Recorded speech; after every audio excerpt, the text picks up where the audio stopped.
Okay, welcome. So tonight we are playing some Dungeon Crawl Classics. The book's back here. Ah. But we're not going to use this. I didn't just throw it on the ground. We're using the Phantasmagoria zines. So this is kind of a Sword and Planet zine. There's two of them so far. They're actually really well printed too, so I recommend them highly. They are weird and interesting and mostly done by Chance. Yep, they're all the writings Chance Phillip. They make some good stuff. Um, so tonight we'll be using this is our kind of baseline, and the characters you guys have been in this sector of the universe for the last a bit of time, doing some trading, doing some adventuring, doing whatever. You were here exploring because you had heard that this particular sector that you're in now, was where human life began. Now, some of you don't care about that. Most of you, I guess, Rush's character. Maybe you care because you're scientists. So you're coming to this planet. You can't believe it. Like, you come to this planet called Earth, and you're kind of like, really? Like, this doesn't make any sense. Like, this is really where it all started. But you're kind of you're enjoying your time there, traveling around. And you are heading out now to explore an asteroid belt, asteroid cluster 45 GT 789, where there is supposedly some. It's rich in minerals that you can pull some of those asteroids back to the moon base, whatever, and collect some money from that. But as you're flying out towards the cluster, which is in the vicinity about halfway to Mars. Your ship is suddenly bombarded by radiant rays. You're basically under attack, and so this ship that you've got is it's relatively large. It's like a freighter, so it's not a fighter by any means, right? And you're kind of traveling. So just so we get a good picture of it, it's kind of like this giant blimp with a bunch of fans on it, and under that is hanging what looks kind of like a galley. In this the bubble that is created by the ship, there's basically breathable air and stuff, so you can be like outside even though you're in space. So maybe you're up on the deck, whatever, and the ship gets hit and you're kind of all jostled around a bit. It's very Star Trek. You're kind of going like this, and then you look out and you can see coming towards you what appears to be dozens upon dozens of space imps. So, most importantly, Rush, what does a space imp look like? What do these buggers look like? Oh my. I've never seen such strange creatures before. Well, if they're imps, I would say Vincent would look out over the rails, as he prefers to be outside as much as outside will allow. And he sees dozens and dozens of these red leather skin. They kind of remind him of a much uglier Gallywix, only with wings. And they're flapping their way toward the ship, even though it's like, coming from a planet that's not, he's not a learned man of science, but he's like, how do wings propel these things in space where there is no air? And but sure enough, he sees them flapping their wings and hears the screeching and sees the little fanged maws. But from a distance, he can't really tell. They look to be a little smaller than human size, but maybe a little bigger than Gallywix. And as he sees them coming, he quickly moves to shout through one of the open hatchways to the others about what he sees flying toward the ship. Excellent. So Put you on the Sorry. spot there. I put you on the spot. That was like the most genuine reaction ever. All right. So speaking of Gallywix, tell us about Gallywix, Nikki. Gallywix, he is a gremlin. He is about 2.5, 3 feet tall. So the imps probably are a little bigger than he is. Vincis. He was a hedge mage before joining the crew of the spaceship. And although he can be a bit tricksy, he has a lot of respect for his fellow travelers. He is at home tinkering with all things mechanical, but you can also catch him reading a tattered spellbook from time to time. And while on Earth, he developed a taste for the occasional bacon and mayonnaise sandwich. Nice. That is Gallywix. He's a gremlin. No, that probably explains all the little pigs in the bottom of the ship. Just approves of his culinary decisions. Right. All right, Tony, tell us about your character. Hannibal Hansel is a Jovian. He's very lucky for a Jovian. He come from a well-established family there and was able to have some family members work around and get him the certificate of freedom that a lot of Jovians try to get and are rejected, but he has his certificate of freedom where he's able to go and get any variety of jobs. So that's how Hannibal Hansel has been making his way these past few months and years as a Jovian with his certificate available. But he always comes across well-dressed in a well-dressed manner. But he's also known as he hears Vincis give the information about the gremlins. When he gets upset or he gets a little stressed, he's always known for looking and whoever, and he goes, "I do not give a hoot, okay?" That is Hannibal Hansel, which some of his friends call him Hoot. He is the Jovian. Nice. And rounding out the crew, Yang, tell us about your character. Tonight I'm going to be playing Rael. She is a star princess. So for 1,000 years, she looked down upon the land from her celestial perch. She guided lost sailors, heard the wishes of pining lovers, and dazzled children looking up to the heavens. 2 centuries ago, she had matured enough to descend onto the land as a star made flesh. Among the mortals, she has walked and witnessed far too much. Happiness, sorrow, years have merged them and dulled her senses of empathy. Now she adventures with the current crew as an aloof, jaded, 10-foot-tall oddity. Fallen from grace, once a star, Rael travels in hope of reigniting her passion for life and rediscovering wonder once again. Awesome. So these, red, scaly beasts, maybe about 3.5 feet tall, are with wings flapping towards or heading towards the ship.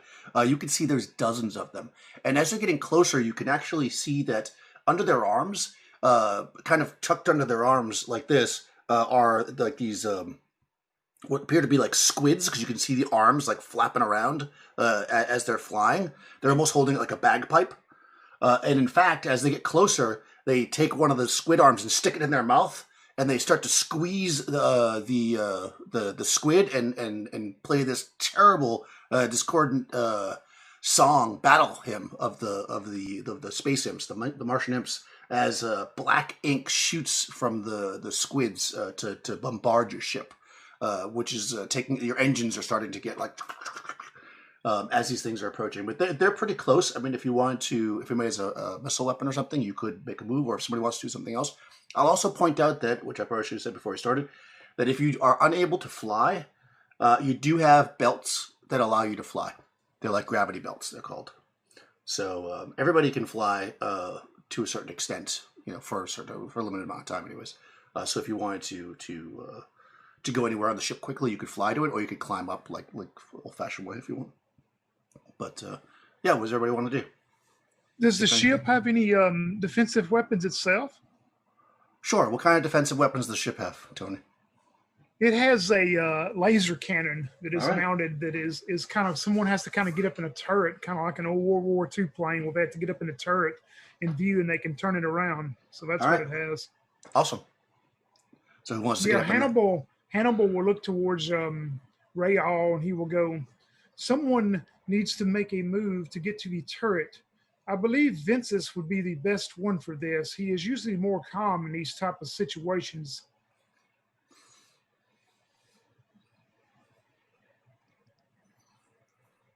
Okay.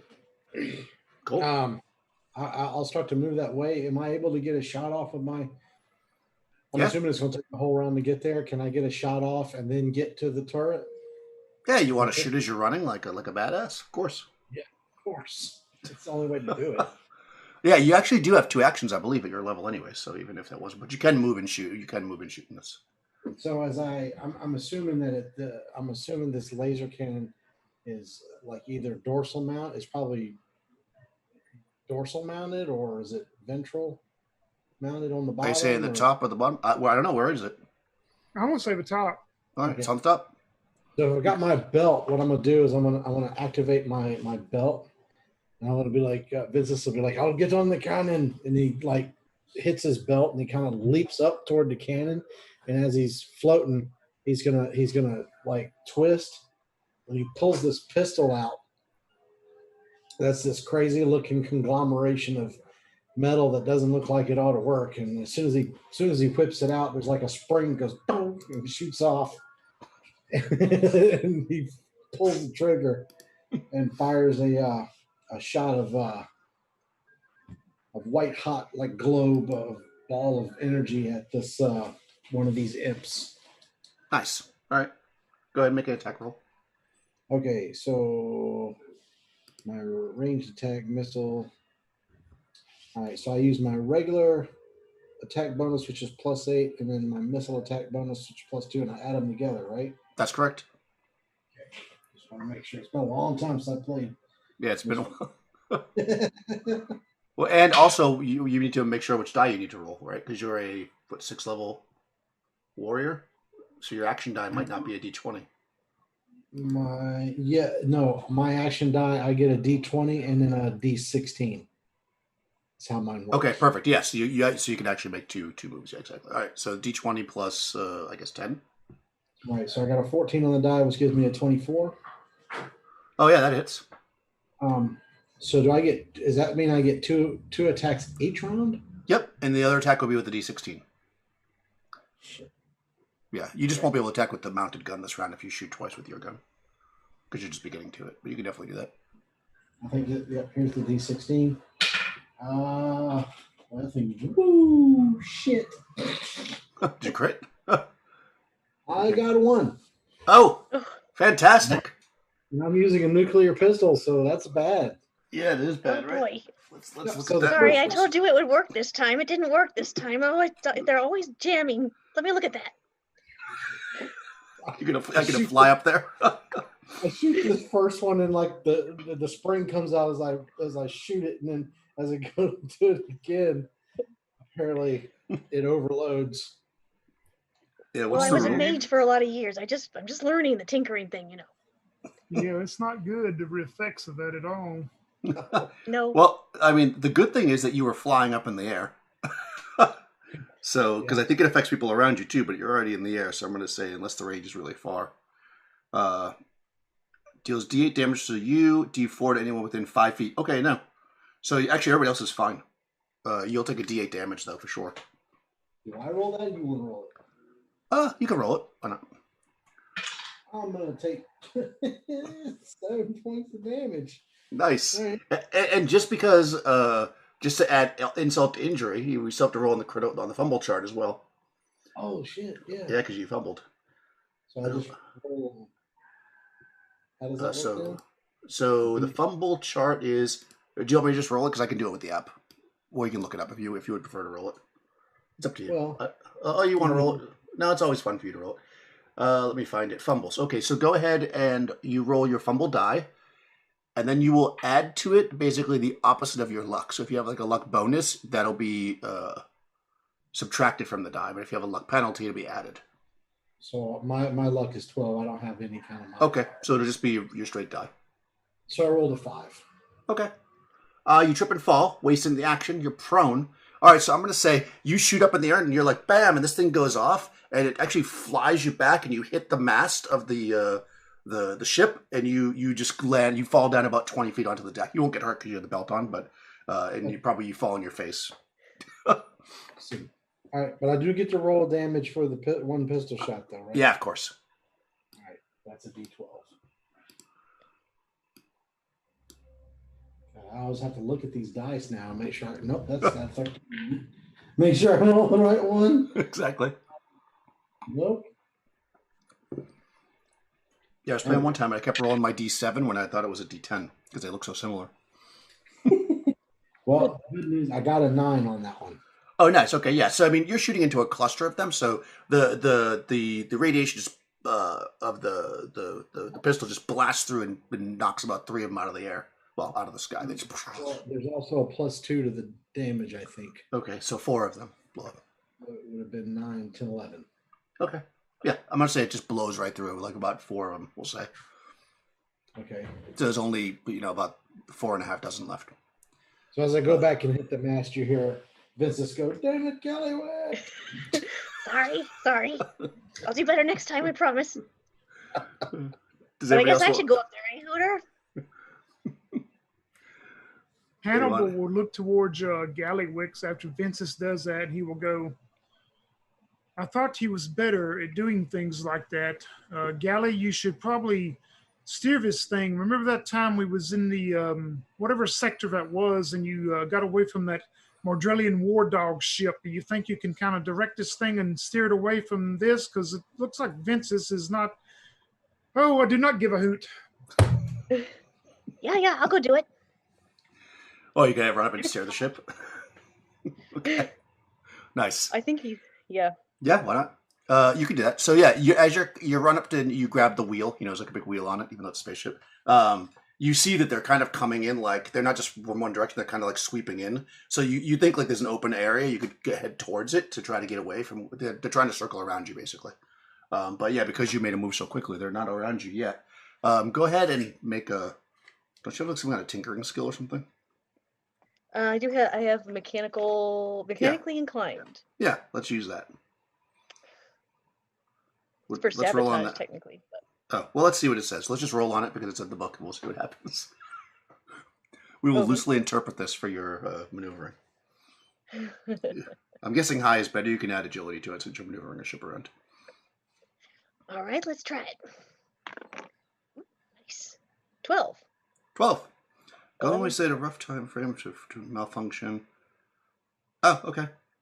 Yeah, that doesn't mean anything. All right, but it's still a good No. roll. So, yeah, you get at the wheel and you realize that they're kind of circling around. So you start to move the ship over, and you actually hit the air release and the and the blimp, and it drops really quickly. A lot of the imps just shoot right past, so you actually avoid them.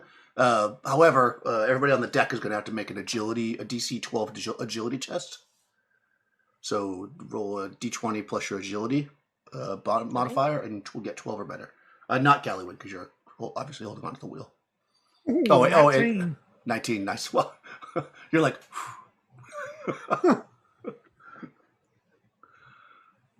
Ability test, you said. Yeah, so just a D20, basically. D20 plus your agility.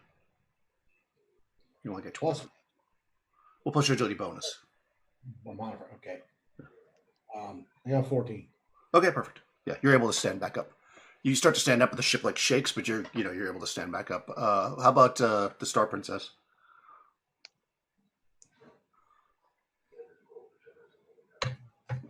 She's handling cosmic things right now. All right. The ship is drops, and you can see these things just clustering around. At this time, you can actually see that you can see Mars, off in the distance, in front of you. And of course, all of the imps are kind of coming up from behind. So yeah, do you want to try to make your way back up to the top there? Can you change your name on the thing, Rush? Because I want to call you Vermeer, and I know that's not correct. Sorry about that. No, it's okay. It's just that because I don't have your name there, it's over there. Also, how about while you're, do you want to try to climb back up there? Or? To the cannon? Yeah. Oh, Or do, absolutely. yeah. Okay. So this time I'm just going to do it instead of trying to shoot the pistol.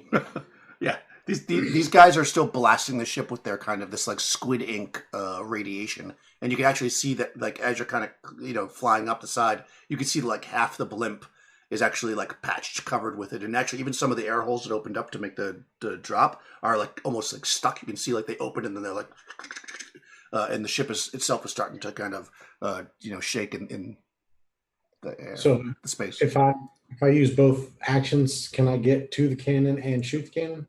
Hell yeah. Okay, cool. All right. So this time I'm going to swing the cannon around. Shot fire in the hole. Yeah, so that'll just be a melee. A missile attack, rather. So There are actually stats for this stuff here. roll 16 at the die. That's plus 8. So that's 24 plus 2 for the 26.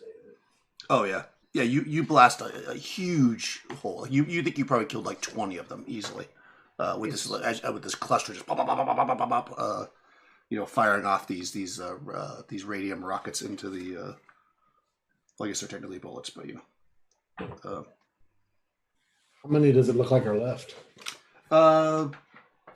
Let's see. That would leave about maybe 30. Okay. And they're continuing to pelt the ship.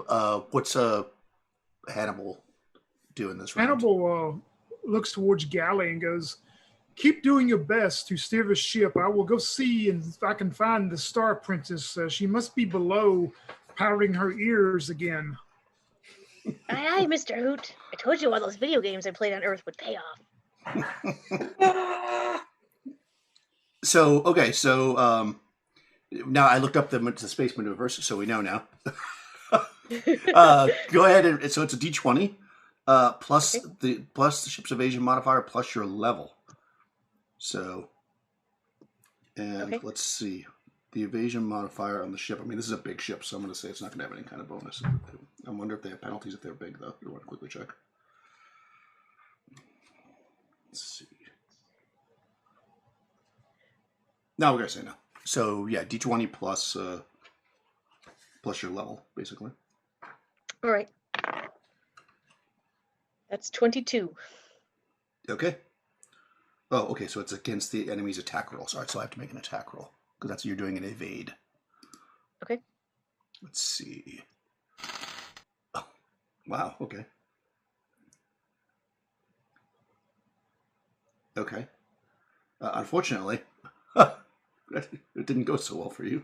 Go ahead and roll a d8. All right. Oh no, this is not good. Don't roll Oh low. boy. 3. All right. Oh no. All right. The ship can no longer perform the attempted maneuver without significant repairs. These repairs will take at least a week to furnish port. Oh man, yeah. You're basically you're like the fans that are at the top that are pushing the ship forward. Kind of pushing the air. I mean, who knows how it works? Anyways, pushing you forward through space. They're all gunked up with this stuff, and you hit the full throttle to make them go, and it's like, and they stop. So the ship is now still moving, because you're in space, but it's definitely slowing as it starts to move forward. You don't think you'll be able to outrun them. I am a gremlin. What does the Star Princess want to do? Meanwhile, she was actually looking out the porthole and seeing everything unfold. She was sighing. And she finally gets up. She says, "Space imps, I've seen their kind wage a futile war to near extinction in the past, but perhaps they will end my existence. Perhaps I will end theirs. We shall see what happens, which will no doubt resemble what occurred in the past." And she passes Gallowix and says, "I had foreseen that letting a gremlin pilot the ship would result in something like this." And she opens her, arms, and she begins to float into the emptiness of space to join Vince's. And as she snaps, this gigantic sickle, it's a monomolecular sickle, appears in her hand, and she says, "Let us see what happens." And she swings. Nice. Yeah. Yeah. They're like circling the ship coming in and out, so you can swing at some of them as you go by. Go ahead and make an attack. Is it 1d20? Yeah. So you're gonna roll. Right. So you roll your first attack will be your regular action die. So it's a d20, and then plus whatever bonus you have for the melee. I think I put it in there. I think you're. I roll 17. Attack bonus is 5. So Okay, so- that is 22. Oh, that's excellent. Yep. And then go ahead and roll a d16, excuse me, and a d4 for your damage. Okay.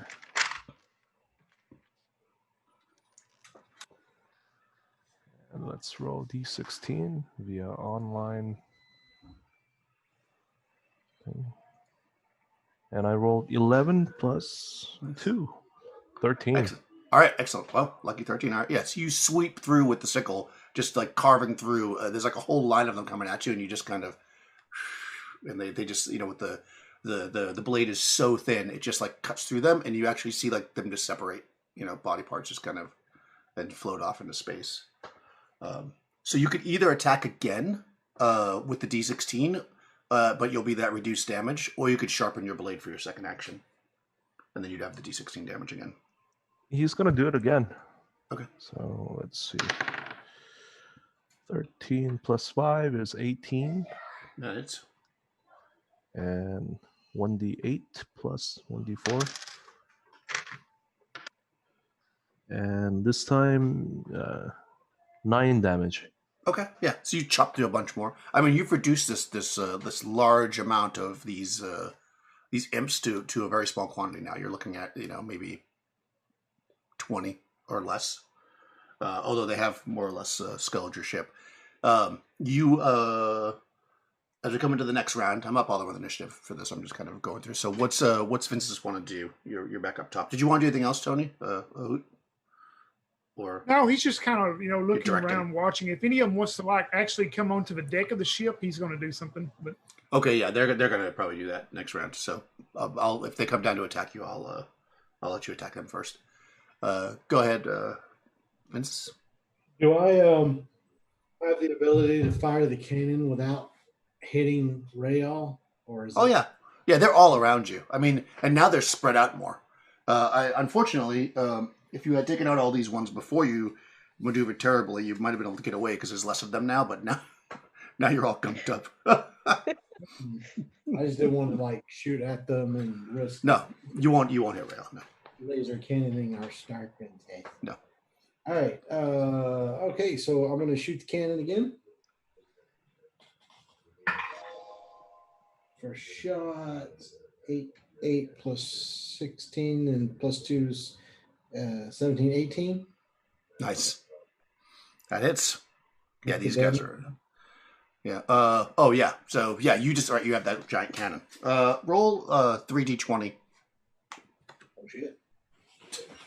I mean, it's a ship cannon. What do you expect? It is. Let's see. 13 plus 13, that's 26. Plus 4, so that's 30. And then do I get plus 2 on each of those? No, you don't get any bonus on your Oh, yeah. missile damage. Yeah. That's 30. That's melee. Yeah. Oh hell yeah. Yeah. So you just and you're dropping these all the ones that are kind of at a distance. You basically start to shoot them up, and you look around. And you just see like bits and pieces of imp. The ones you blew apart, and of course the very cleanly sliced ones from the Star Princess. But you kind of like try to look below. You like stand up and look down. You see some have gotten under onto the deck, and down below Gallywix and Hannibal. You can see that there's like maybe a dozen of these things that are on the deck now, and they're actually heading towards Gallywix and the controls of the ship.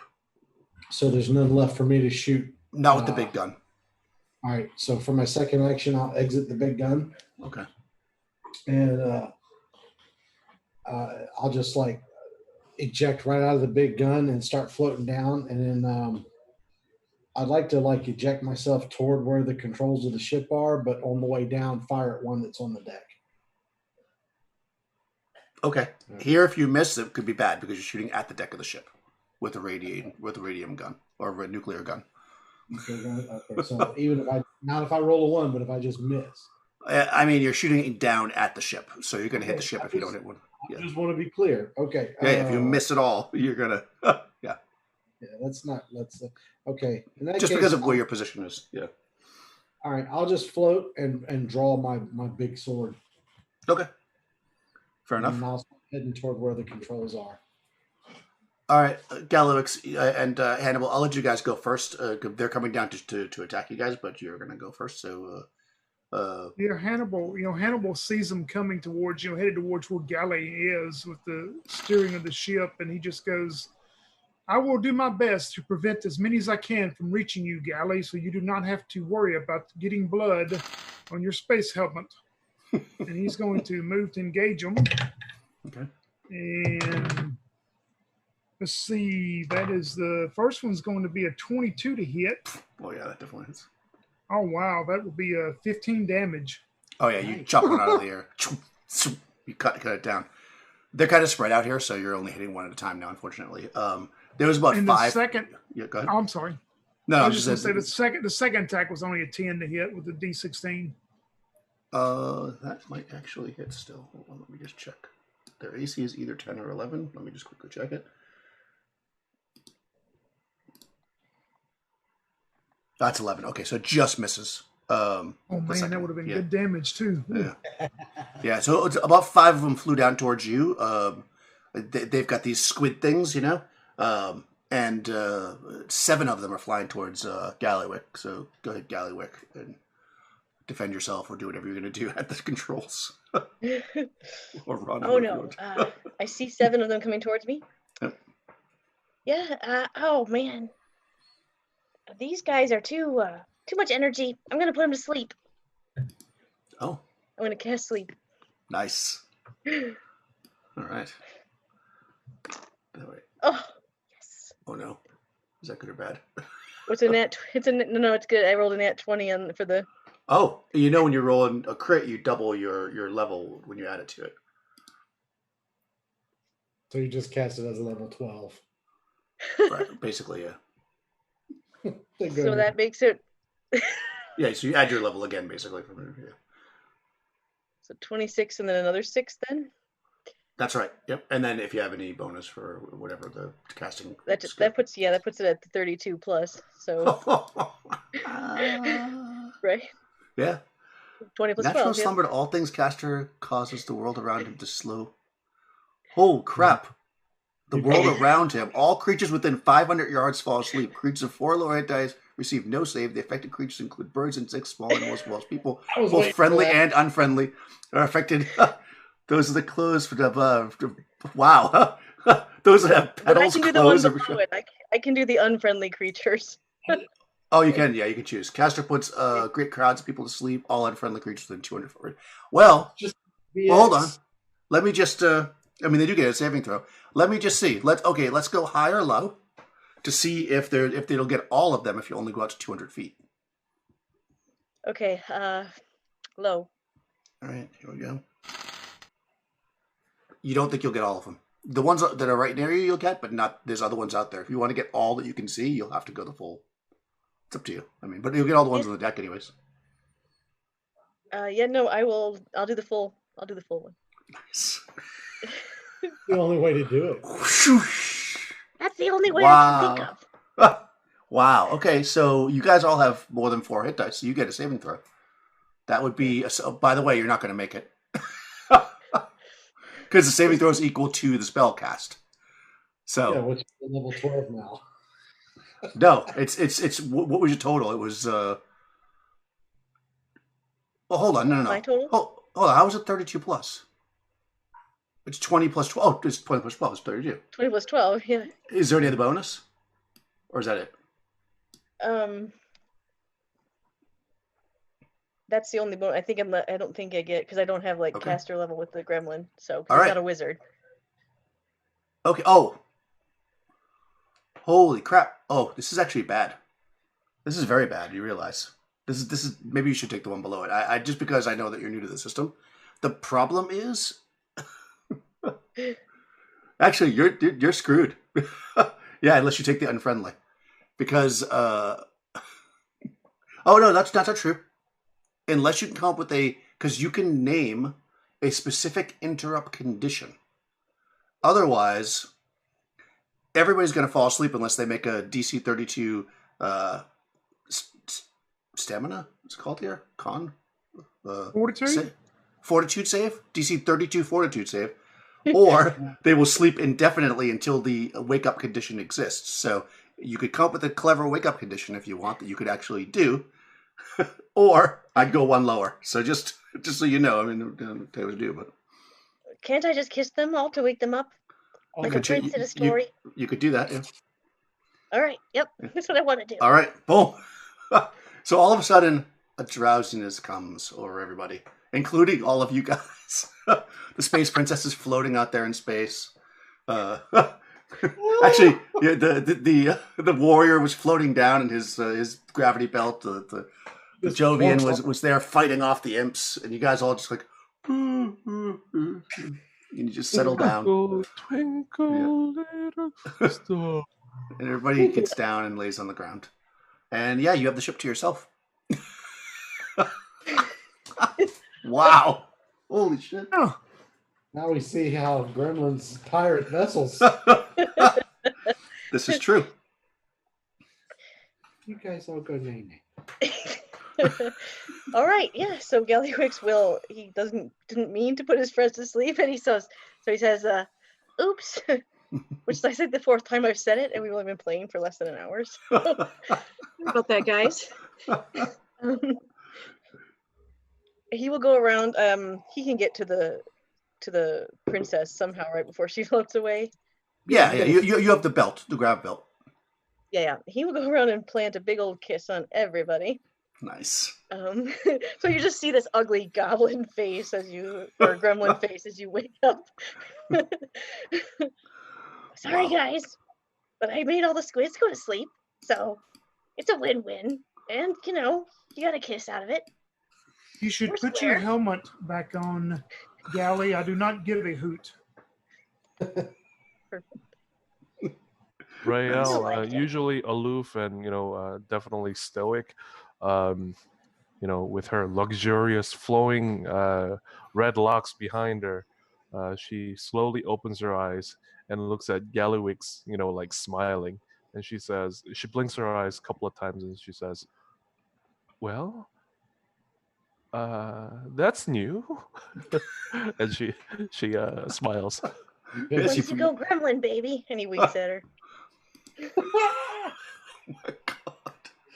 He just props himself up on his elbows and looks at Gallywix, who he's pretty sure is a male goblin or a male gremlin, and he just kind of looks for a minute and he goes, "Well, you're not the ugliest woman I've woken up with after a night at the bar." He messes himself up and Nice. commences to start cleaning up the imps. Nice. Yeah, they're spread all around, and you see that these weapons that they have, they're actually they're asleep now, but they're actually live, like weird, like space squids. So unless you want to kiss them, they will be asleep indefinitely. You can just toss them out into space or do whatever you want with them. Should we take some of these squid creatures and secure them in a container, and maybe we could sell them somewhere? You mean the guns?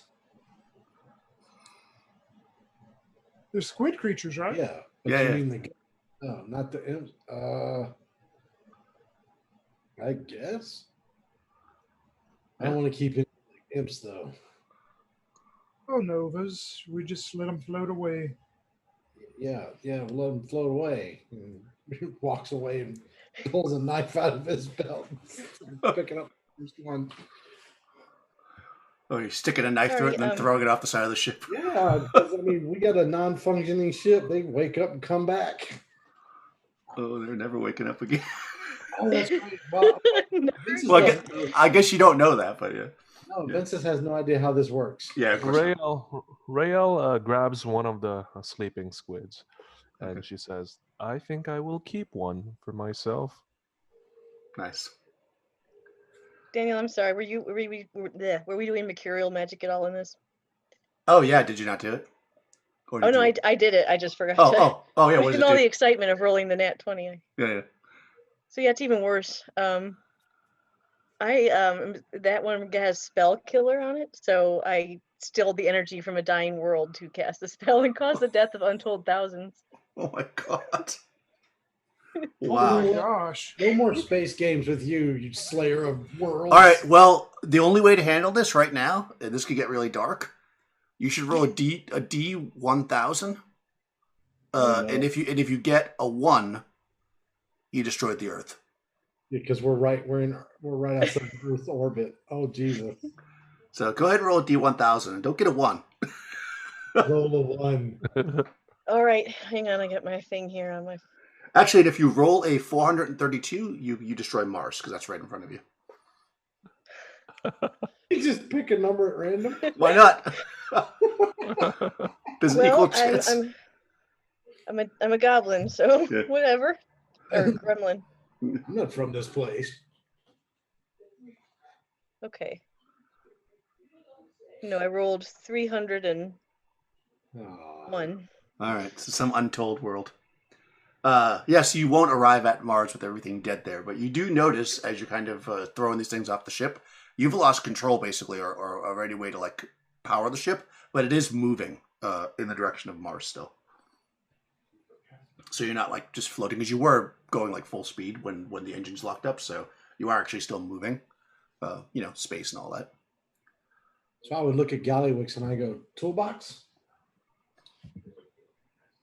Oh yeah, toolbox. I'm going to help Gallywix hopefully fix It's pretty bad. Yes, I'm good at fixing things. I am good at many things. Oh boy. Maybe we should eat first. Okay, random. Do you do what the pigs in the bottom? Or maybe you wrap it. Maybe you made them into bacon already. Who knows? Okay, cool. Yes, you are floating towards Mars. When you see actually, I'm gonna do this. Yeah, you see what appears to be a rocket ship. It's basically just a standard, pointy rocket. It's very, very long, like almost a mile long, and you see it kind of coming at you. It actually, as you're looking at it more and more. Oh, by the way, it's coming from the opposite direction of Mars. I guess I should point that out. And you're kind of looking at it coming towards you. Maybe you think, well, we could signal the ship or whatever. You're going to get out your flags to signal them because you're on a galley, like you don't have right. So, but as it gets closer, you realize it's an arrow, and the arrow is actually heading right for your ship. So let's see if it hits. You are dead in the water. Is there anything you want to do before the arrow gets? I mean, you don't have a lot of time, but if there's something you want to, any prayers you want to make, whatever, as this arrow is flying at the ship. It's a mile-long arrow? It's roughly a mile long. Yeah, I mean, you didn't measure it. We'll call it like 2 kilometers. That seems a lot. On a positive note, it's probably too big to actually stick into you personally.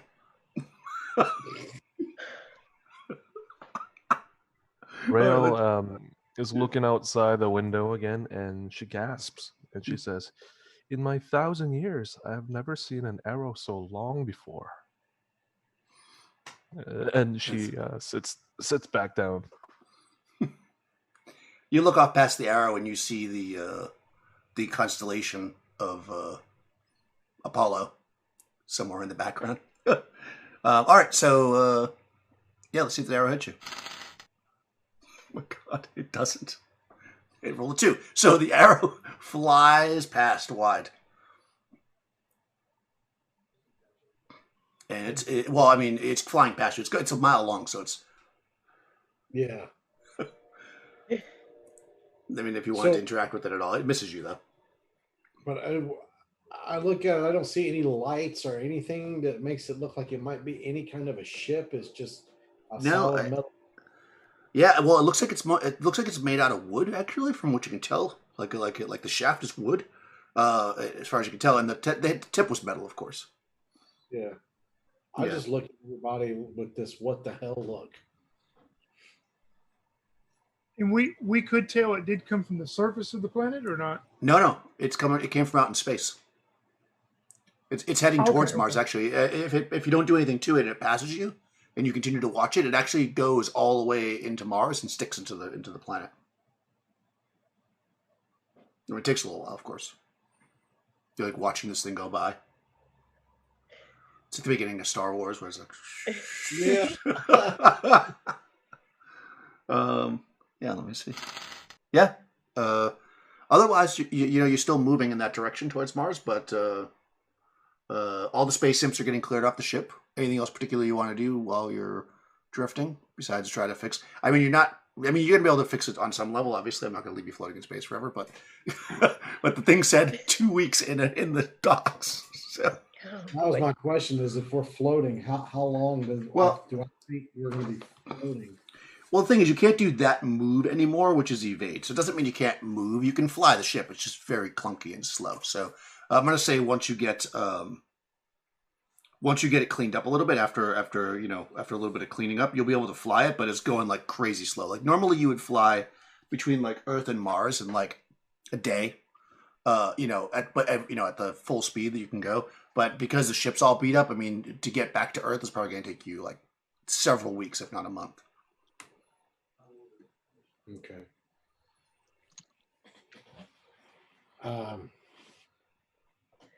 Rael stands up, all 10 foot in stature, and she stomps towards Gallywix. And she leans down to that little tiny guy and says, Gallywix, where did that arrow come from? Do you have any I don't, idea? I don't know. Why would I know? Oh, I don't know. What about you, Vinces? Have you any idea where that arrow came from? I just point in the direction of space and I go that way. Thank you, Vinces. I'm not trying to be a smart aleck. I was helping fix the engine. I've never even heard of something like that before. When you point in that direction, you see a glint, like a little glint. I do, or Ray all does. I mean, probably both of you, since you both look in that direction. Yeah, you're the glint. Yeah, Hannibal, Rael looks over to Hannibal and says, Hannibal, with your owl eyes, perhaps you can tell us where that arrow came from. There is an archer out there who just does not give a hoot. I expected you to answer that way. Maybe we should go to the surface of Mars and find out what is going on there. Not sure I want to meet whoever it was that shot the arrow, so I'm okay with that. Archers usually carry more than one arrow. Yeah, well, this archer's really, really big, apparently. So Perhaps as, I'm not 10 feet tall like you. perhaps as big as a sun. Who knows? And when you're kind of talking, and that you notice that glint again as it's passing other, heavenly bodies, and you realize that it's another arrow. Someone is shooting at something big. We are quite large. No, I think they're shooting the planet. Let's get out of the way of the arrows. It's coming awfully close. As much as this maneuver this clunker as much as it'll maneuver. You could Oh, yeah. risk a maneuver. I'll try again if you want me to. You Sorry, may George. have to put some of your pigs out in space, Gally, Oh, we can get more pigs. to lessen the weight. Yeah, you could It has to try be done. to loop. You jerk the controls upward, effortlessly gliding through space in a vertical loop. Yeah, that would probably avoid the arrow if you want. If you want to try to avoid the arrow. Oh, you have to have an agility minimum of 16 though to do that. Have you got 16 agility? I do not know. Galley resist. No, you cannot do it. I- You do. All right, do it. Gonna grab the controls. Man from not Earth but like Earth planet. yes. The gravity controls, and I say, "Tell me what to do, Galley. I don't know how to fly these things." You pull this lever here, and you press this button, and then you automatically step on this thing, and then pull again. All right, so I pull the lever, push the button, step on the thing, and pull again. Pull again. Yep. All right, D20 plus your level. Okay. Yeah, it's a DC 18. So D20 plus my level. yep. Not the modifier. Okay. I think I made it. 15 plus 6. Yeah, that makes it. All right, good. You made it by 3, right? Okay. So I'm increasing your. Okay, yeah. So you loop. You start to get the ship going in a circle, and sure enough, arrow.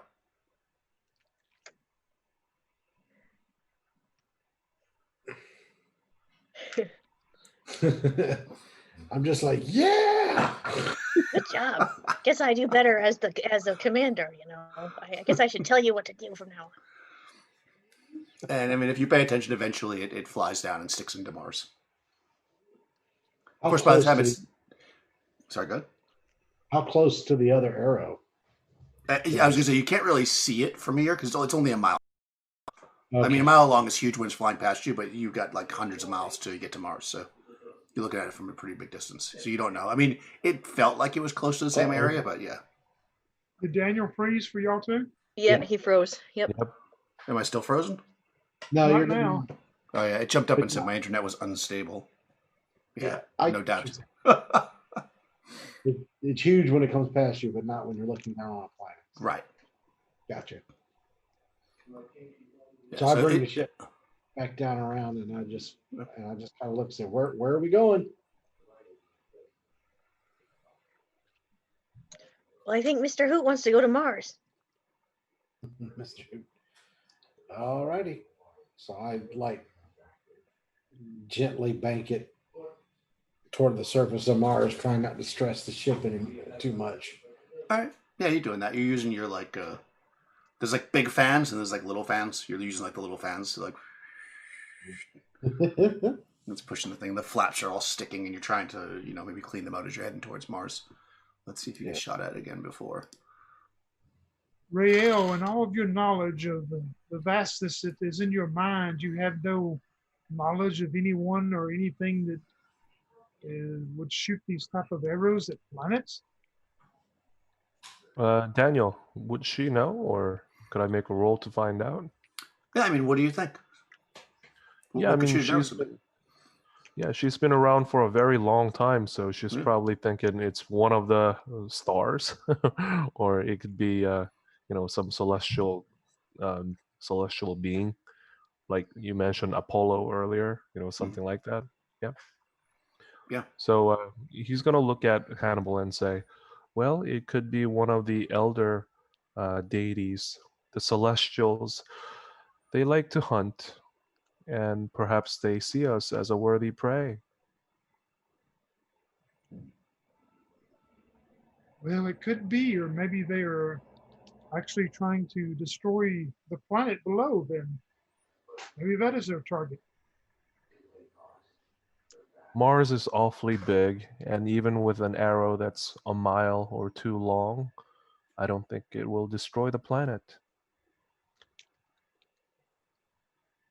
Why Perhaps would they there, want to? perhaps there is a creature that it would like to hunt down below in Mars. I believe that is why we must go and see and find out for ourselves what is going on down there. You are correct, Hannibal. So as you're having this conversation, you see, like, kind of materialize, like on the, you guys are in the galley part of the ship, having this conversation, like right near the front of the ship, materialize this figure. He's kind of floating. His head is like maybe 3 3.5 feet. It's pretty round. But he's got like a normal kind of width human body. Maybe a little petite and thin. He's kind of like floating. And he's bald. He's got this kind of like it's like a set of like metal, almost like headphones, but like they only go to the side of his head right here. They're like metal. He's got really really tiny eyes, and like he has normal head size features, even though his head's gigantic. And he kind of like this is like a hologram.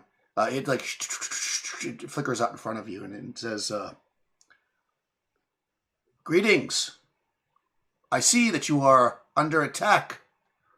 I am Skoma. Please seek refuge with me on Mars. I can help you."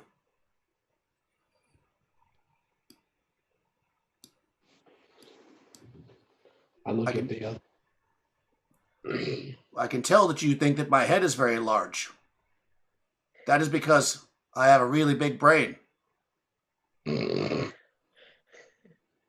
I am a genius. I grab the mic and say, is your brain big enough to make repairs to a ship really quickly? No matter how smart you are, you know that you can either get it done fast, cheap, or good. Never both. All three, rather. You pick two. That's how it goes. Speaking of big brains. Rael slowly turns to Gallowix and she nods and says, "He is a smart man." So, Yes? You think? I trust you, Rael. What do you think, Mr. Hoot? I believe we should go to take up his offer, and maybe we can trade some of these squids for payment. yeah.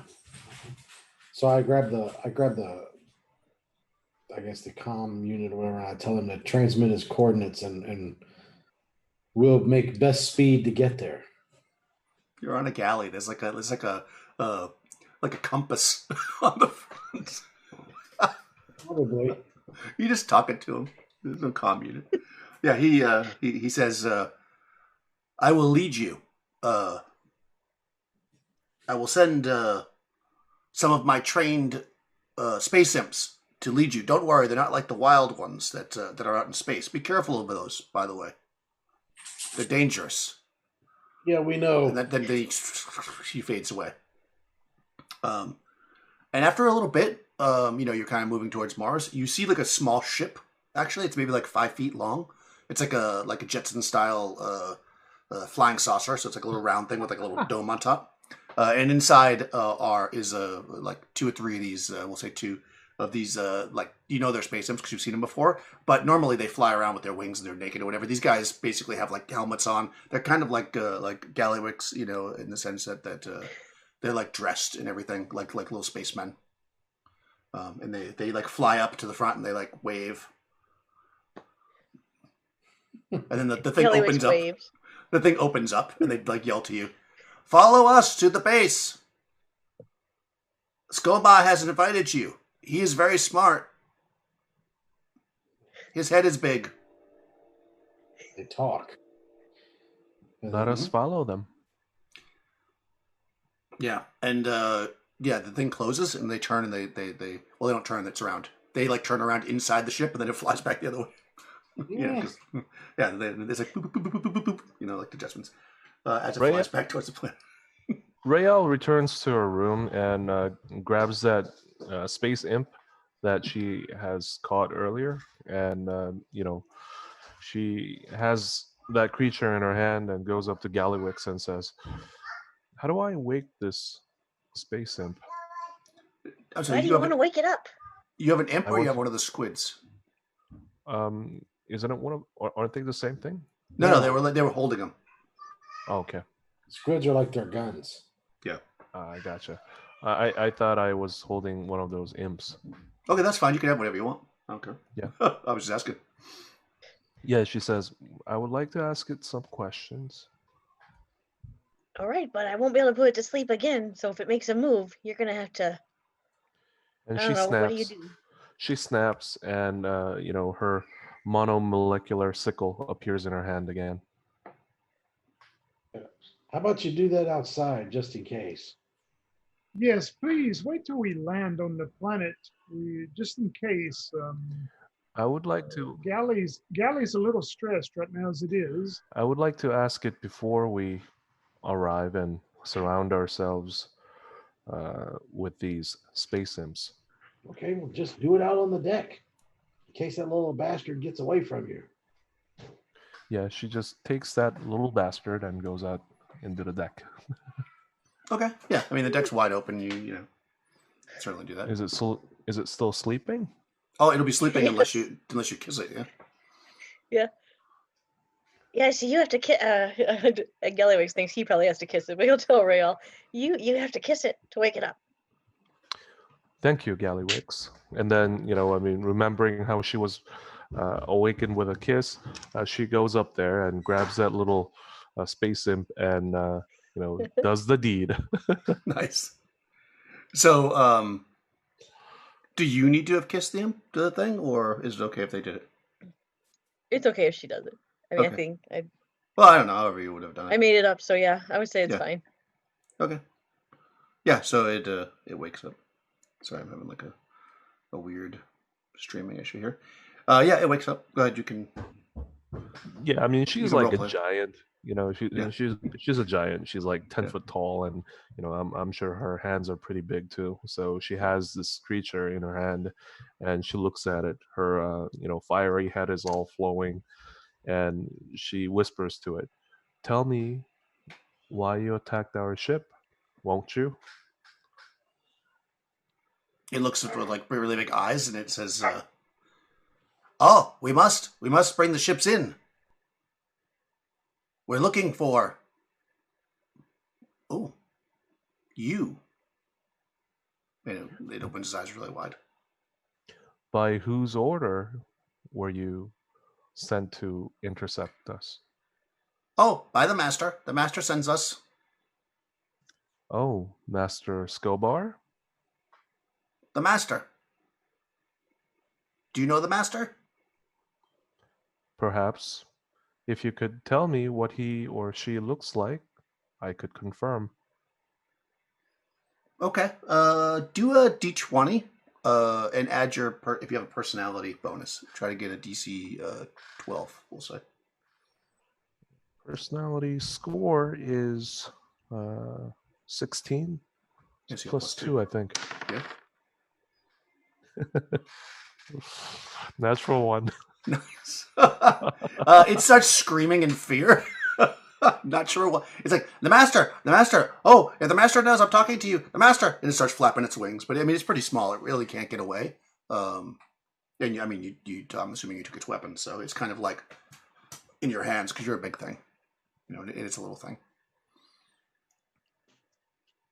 So, Well, you have to calm down, otherwise I have to toss you outside. Let go. Yeah, she just tries to restrain it tighter. Okay. Yeah, I mean, I'm just going to say you're stronger than it, so it can't really get away unless you let it go. But you're on the deck and everybody hears this imp screaming. Yeah, Hoot looks towards Ventus and Galley and goes, "Why does the princess always treat everyone as a pet? She always wants to keep so many pets. I do not understand that. That is strange to me. But this creature does not want to be a pet. No, it does not." No, it does not. You see Rael outside hugging it tighter and tighter, and she starts singing, "Twinkle, twinkle, little star." Mr. Hoot, do you think they would taste good with some mayonnaise? Maybe. Oh, I believe their skin will be too tough. We could not even cook them with. Oh no. Okay. It just shudders at the controls like.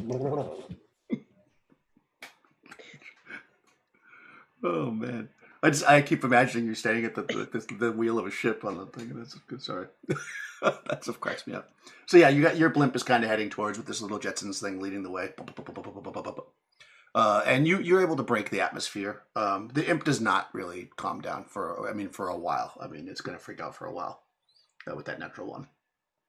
So you're all listening to. It's like being on an airplane where somebody has a baby and unfortunately the baby's ears, pop and stuff, and babies have a terrible time on an airplane. They just can't, just can't stop crying. That's what it's like. So you guys are basically on an airplane with the baby.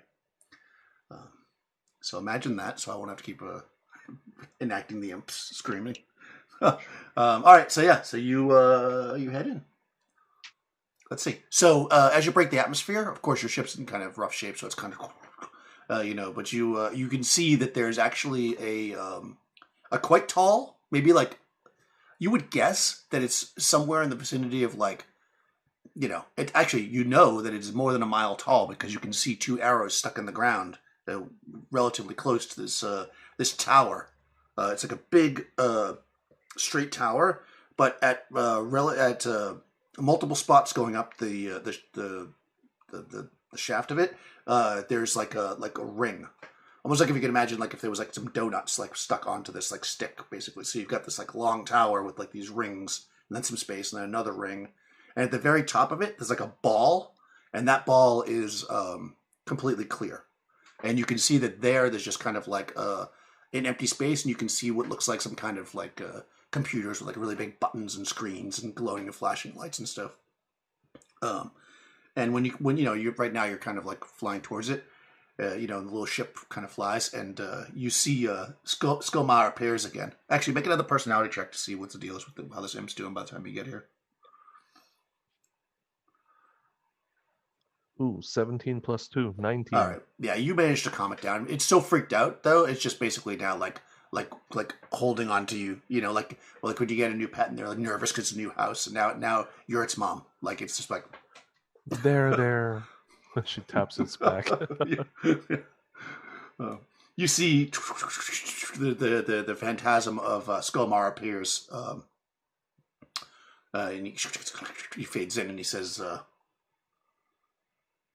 I will use my transporter ray to bring you into the tower. Come onto the deck of your ship to the front, and my imps can bring your ships for repairs to the repair area. I am very smart, so I don't make up fancy words for things. Smart people talk very direct, in simple words. Look at how big my head is. It's huge. I think I read somewhere that if you're really smart, you don't have to keep saying that you are.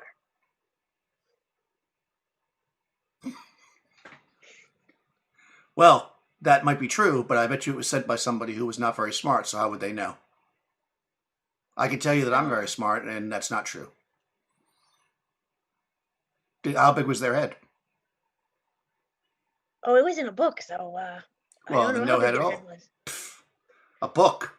Smart people don't need books.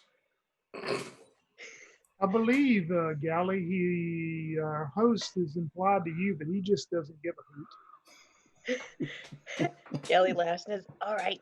Rael finally cracks a smile and looks at the rest of the crew members, and gestures towards her own head, which is by far larger than regular typical head that you see. Princess, you better make sure that our host wants one of those little screaming, your friend, or maybe they should put him in a cage somewhere. Oh, my friend? I mean, by that time, she probably asked it for its name. Yeah, it's not. Its name is Skylac. Okay.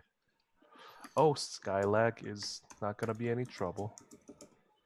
I'm not touching that thing.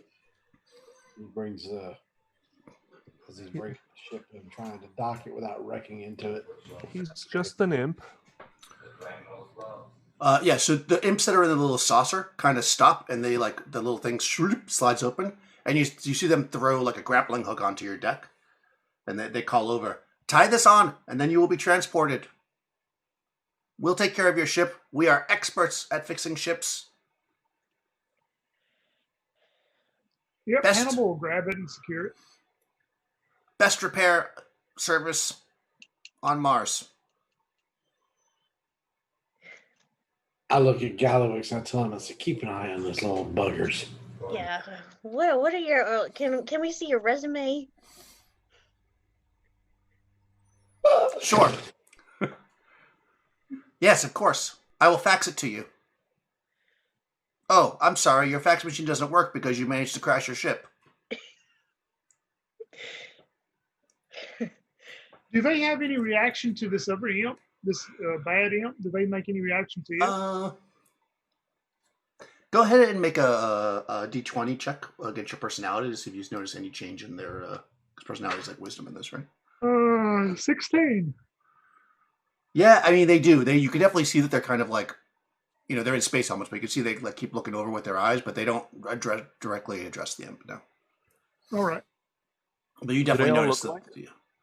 Yeah, they all look basically the same. I mean, they're space imps. I mean, they look. Yeah, I mean, to them they look different, of course. But you're not a space imp expert, although you've been around for a long time. They're all slightly different, but they're the same species.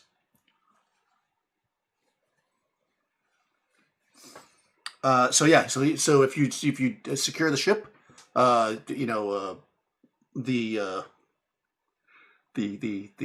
holograph of Skomar is still there, and he says, "Come to the bow. The bow's the front, right? Come to the bow of the ship, and I will transport you over. Shorter distances make the transportation go faster. Even though I could transport you all the ways from Mars to the other side of the universe in 4 seconds, even just being a few inches closer will make a difference. Efficiency is key when you're very smart, like I am. Look at how big my head is." So he wants us to get on the little saucer? No, he wants you to stand in the front. He's going to beam you over, basically. Oh. All right. Yeah, I get my gun and all that stuff. I'll go ahead up there. Yeah. Yep, All right. Rael's at the bow. All right. Let's do it. Let me look at my look at my module. Oh my god. Sorry. All right. I made myself laugh. All right. So yeah, you stand at the bow of the ship, and your bodies are like you feel like kind of like when you get into space, like when you're flying with your grav belt, like when you turn the grav belt on, like your body gets encased in like a force shield, basically. I mean, imagine like the Green Lantern, right? When he flies in space, like around your body, and you feel that feeling, like this tightness around you, and then there's like a brief pause, and then next thing you know, you're inside that round room on the top of the tower. You can see your ship floating out there, and the space imps they've closed up their saucer, and they're starting to tow it off, in the direction, away from those arrows, basically. Are we able to see the arrows from here? Yeah, oh yeah, you can see them. They're probably maybe 3 or 4 miles away, but I mean they're a mile tall, so. Yeah. I mean, they stuck in the ground a little bit. Right. Yeah, you can see them. They look nice. Actually, you can see the back. I mean, you saw them already. I mean, they're wood. They look like they're wooden, and they're fletched with feathers. And Right. Of course, you can't see the tip now because they're like out in the forest. So you can see that in this room with the all the computers around the outside, the center of the floor, there's like a disc, that's like a platform. And you just hear Skomar now. He says, "Please stand in the center of the room, and I will transport you down." Rael, still holding on to that imp, does as she's told. Okay. There goes nothing. Yeah, I guess we have no choice. Okay. Gallius Yes. will go. Yes, you get in the middle of this floor, and it starts to lower down like an elevator, basically. And you can see that the shaft that you're going through is basically, the size of maybe like a third of the tower, and all the walls are more or less transparent. So you can kind of see as you're going through different levels of the tower, and you see there's lots of imps and also other kind of strange Martian. I mean, maybe you've encountered some of them before. Type creatures here. They seem to be working on various projects on the different floors, and all the floor levels seem to be connected via stairs as well. As you're going down, it doesn't look like, at least any way that you can tell, that the elevator could really stop at most of these floors that you're going to. But then eventually you get to one of the donut floors, and it stops. You break the floor basically, and when you do, you're surrounded by this very dark almost like smoked glass. It looks like as you go down a little bit more, then it stops, and then the smoked glass fades away, and you're inside of a pretty large room. It's just one big room that's shaped like a donut. You can see that this man is he's sitting on like a large chair. I mean, he's only like normal human size, but his head is of course gigantic. On either side, like the chair is like almost like a barber's chair, so it can go up and down and stuff.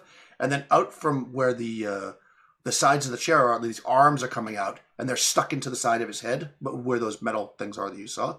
And he's got like these little glasses on the end of his nose. I forgot to say that. And you can see that there's around the perimeter of the donut, there's a bunch of like would essentially amount to windows, like big holes, so you can see the landscape, and you probably take a look and you can actually see your ship being towed away still. He looks at you. And also there are a lot of space imps in here.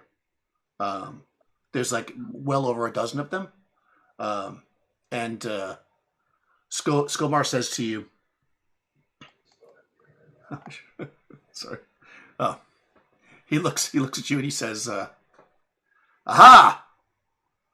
I told you I was very smart. I'm a genius. Look at how big my head is. And you are amazed. I have now captured you, and I will make your heads gigantic, and you will also be geniuses and help me to take over the universe as my slaves. Ha ha ha!" And then all the space imps that are in there, they reach behind their backs and they pull out those squid guns and they point them at you.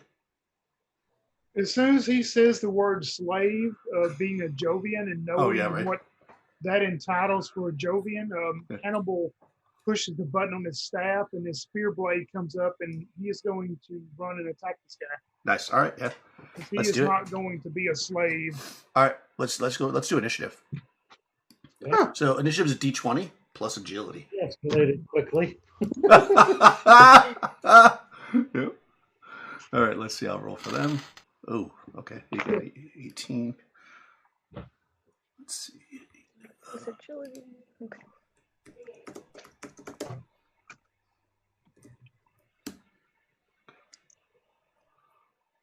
I had a 14.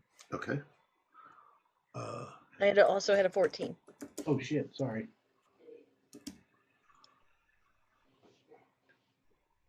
It's a D20, right? Plus agility. D20 plus agility plus my initiative bonus. Well, your initiative bonus should be your agility bonus, basically. I get a plus 8 to my initiative. Oh, because you're a fighter. Yeah. Yes. So it's actually a plus 10 total. Nice. Okay. So I got 24. Nice. I got 8. All right. Well, you're taking your time.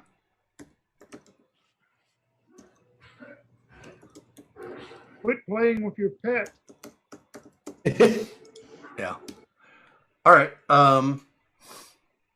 Okay, so Vincent, you're technically going first. You see Hannibal fire up the laser spear, and of course, when he does, all the imps get their guns up, and everybody's kind of like moving. But you are actually faster than everybody else. So yeah, what do you want to do? So I mean, it's painfully obvious that Hannibal's going in for an attack, right? I mean, he turned on his Yeah, laser because spear. you would know from probably his background or from the Jovian, you would know that anything mentioned slavery is they're going to react that way. That's pretty bad. So Vincent would just shrug and say, "Well, they done used the dirty word," and he just pulls his pistol and shoots at the guy. You guys shoot at Skomar? Skomar? Yeah. Okay, good. He's figuring if we take him out, maybe the imps will run away in fright. Fair enough. Shot 1.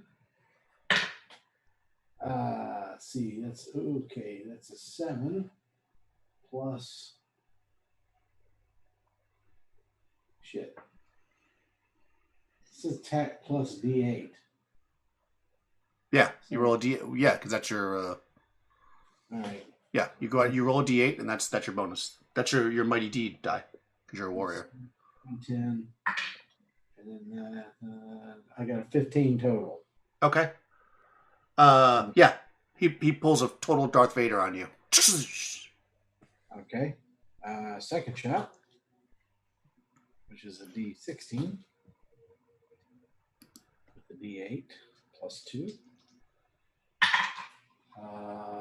That's going to be 19, 20, 21. Okay. All right, give me damage for both of them because the first one hit his shield. His shield obviously has hit points, so the first one Damage. first. First one is a D12. Where are you? First one is 6, and the second one that hit him. I'm sorry. The first one is 8 because it's 6 + 2. This one is 6 because it's 4 + 2. Okay. Well, yeah, the nuclear blaster thing rips right through his shoulder. I mean, his head is huge, but you hit him in the shoulder Okay. because you can't hit him in the head because that would have killed him. Oh crap! All right, they're next. Okay, he actually disappears. The imps all fire in at you guys, though. There are actually 12 imps. How many of you are there? 1, 2, 3, 4. So 3 on each of you. All right, so I'm just going to go in order. So Gallywix, sorry you're getting attacked even though you haven't done anything yet.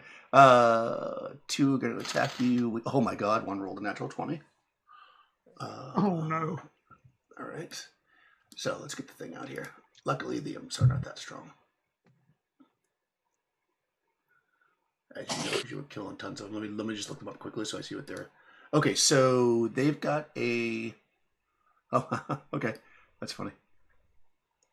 Their attack is actually at a -2. I mean, a 20 is still a 20, but so that one misses. So one's a 20, the other one misses, and the third one misses. Okay, so let me figure their. So you're gonna take a D4 Okay. damage from the first hit at 1 point, and then I gotta do a monster critical. Let's see. I'm trying to use the app here to see how this works out. Crit monster. Here we go. Legs knocked out from beneath character, knocking him prone. So you get knocked to the ground. Okay. Yeah. So you'll be prone when it gets to your turn. Okay. 3 of them are attacking Hannibal. 13. Does that hit you? Yeah, I'm a AC 10. Okay. So that's going to be for 1 point. Okay. And 16 would also hit you then. Also for 1 point. Wow, these D4s are rolling low for them.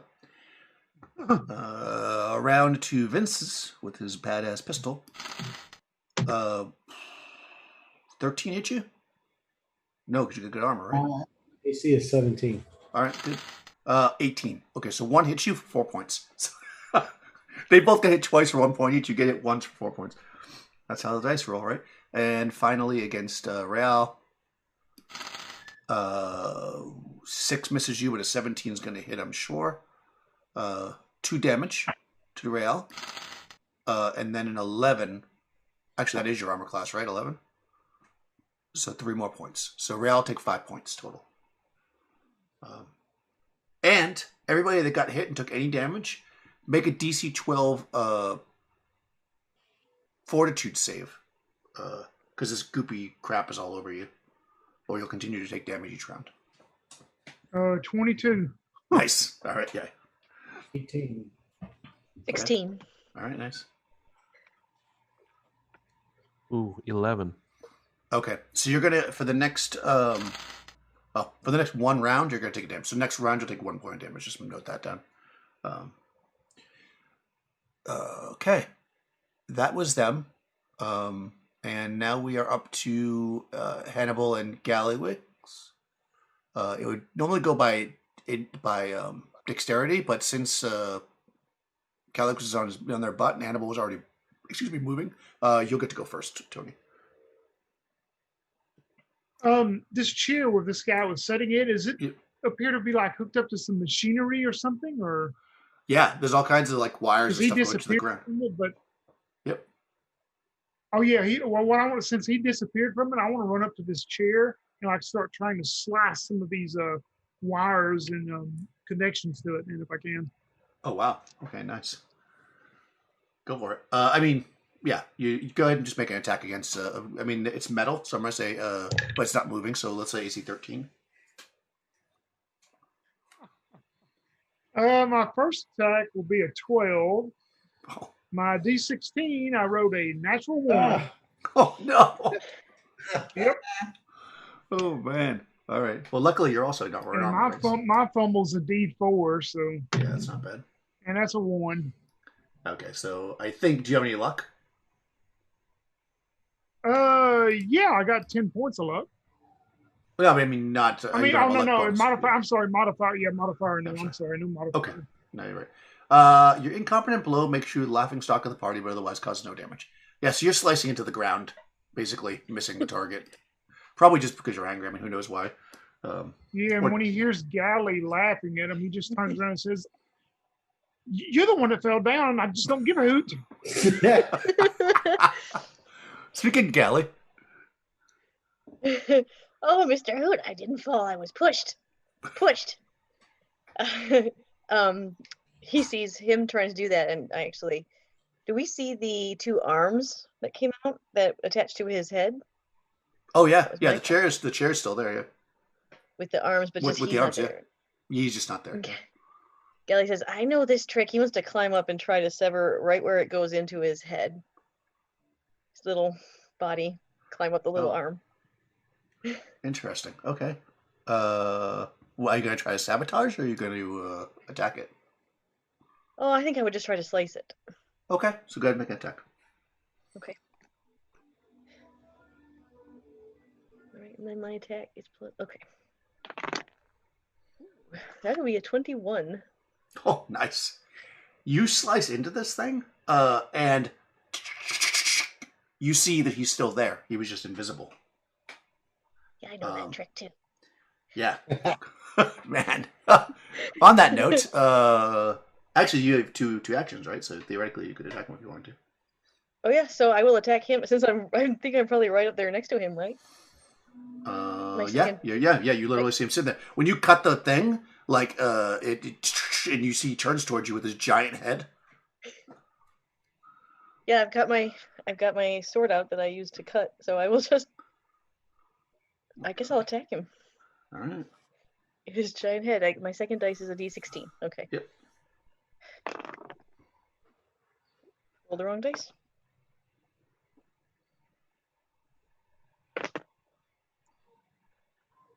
Do I get my attack bonus on the second attack as well? Yeah. Yeah. So 17 for that one. Oh, nice. Okay, do damage. Okay. 1d6.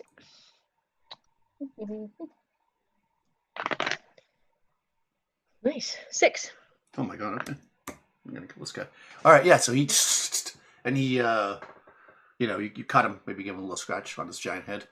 And he kind of stumbles back, screaming. Rael, it's your turn. These imps are attacking everybody, and the mastermind has been revealed. Yeah, so she's gonna. She finally gently lays the imp that she was carrying down on the ground, and she snaps her fingers, and the monomolecular sickle jumps into her hand, and she says, she addresses the big-headed man. She says, "I've seen your kind many, many times before. There are millions like you for every generation, and I can tell you that you will realize your folly before the day's end." And she looks at the imps, and as she's approaching the big-headed man, she yells to the imps, "Imps, I've seen the likes of you for the past 1,000 years, and I've seen your kind prey upon one another only to be destroyed in turn. There is nothing but destruction should you continue to harm us. Give up and join us. Join us and live free with us." And she swings her Nice. sickle. Oops. And she rolls miserable 2. Okay, yeah. Yeah. That's good. +5, so 7. Yeah, still doesn't it? Yeah, I mean, the head's so gigantic, it's hard to, like, line up, because you're just like, what the? Alright. You get a second one if you want. You get two attacks, right? Oh yeah, she's gonna D16 for the second one. catch him on the back end. Oh, Another miserable 8. Okay, yeah, no, it misses. Okay. That's everybody then. Go ahead. Vince's.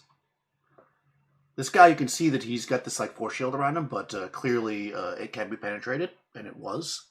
The imps are so far are still fighting strong. Before you have your turn, he's going to say, "If you kill me, it'll be your destruction anyways." And I know that because You're smart. that's right. Go ahead, Vince's. He shrugs, pulls his pistol. He's gonna go ahead and see if he can't finish him off. Wow. And, gets ready to pull his sword. I mean, he doesn't know what else to do. Everybody else is killing him. So, here we go. First shot. I mean, I just scratched him. First shot's with all the bonuses is a 16. Okay, do damage. Huh? Go ahead and do damage. That's going to be hit by the shield, but it'll do damage to the shield. Okay. That's going to be 8. Nice, okay. And the second one is, oh shit, 19, 20, 22, 23, 24, 25. Misses. No, I'm just kidding. That hits, of course. Go ahead. Actually, I did that wrong, sir. Okay. I rolled a d20. Oh, yeah, we got to roll a d16, yeah. I'll leave the d8 of 4, but I got to roll a d16. Sorry. So that's 14. That's a 16.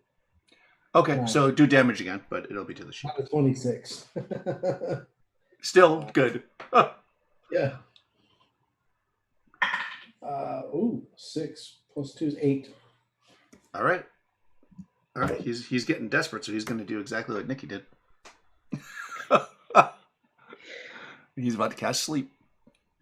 Oh, And shit. he is going to spell burn 5 points because he's not effing around. Now let's do it.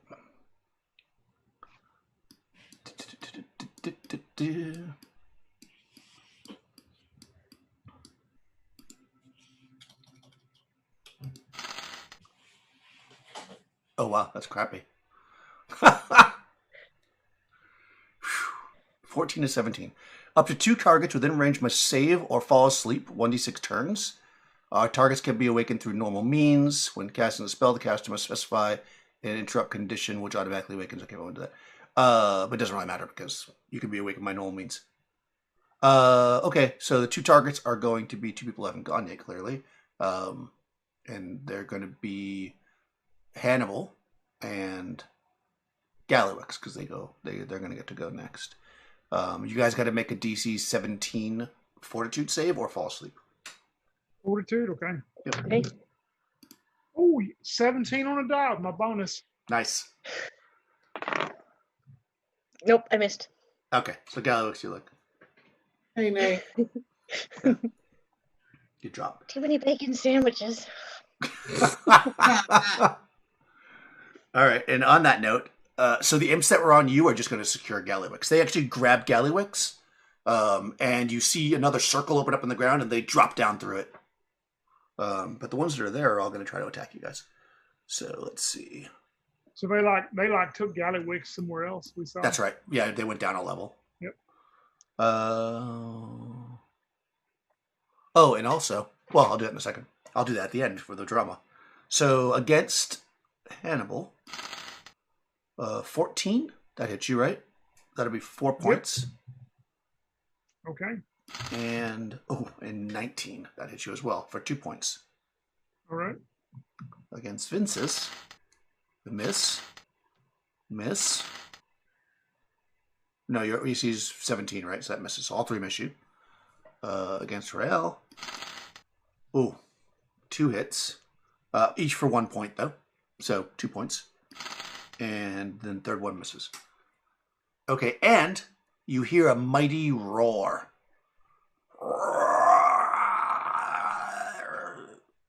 It's like the sound effects. See, I'm getting better at this, right? So, and you look, you can't help but just like look out the window, and you see this giant eye, bigger than that guy's head. That's how giant it is, looking in. And then it kind of pulls its head back, and you can see this lizard-like snout, but it comes down to almost like a point, almost like then it opens back up like a horn. So it's like this almost has like a giant trombone on the front of its face. And you can see its massive wings flapping outside the window as it well, I guess it's like a trombone, so it's more like burp, burp, burp, burp. And it yeah, so it's not going to attack you this round, but yeah, there's what could possibly be described as a dragon. It's really hard to say. Well, we're about to find out as we move into the next initiative turn, which would be Hannibal, because Gello is asleep.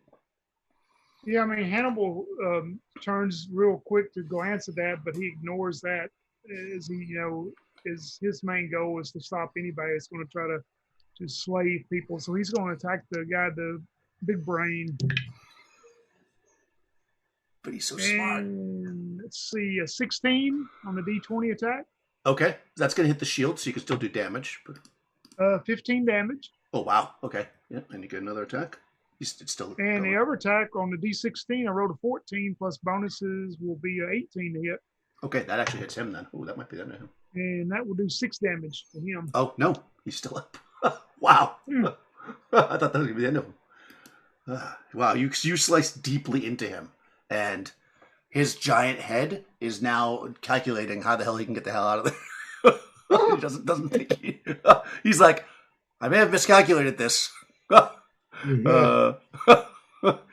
not wrong because I'm very smart. I wouldn't have miscalculated. You must be doing something wrong.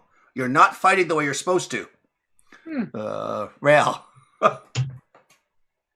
Rael is going to slash.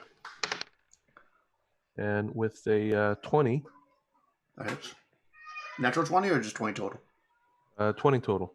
Okay, that hits. Okay. And let me do the click here.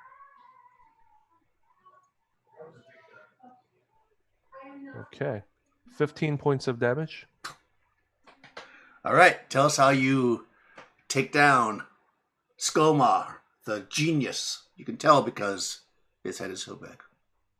Yeah, she, after missing the couple of hits the previous round, she just looks at him and shoots him a cold stare. And she says, as those men who have come before you, you will die.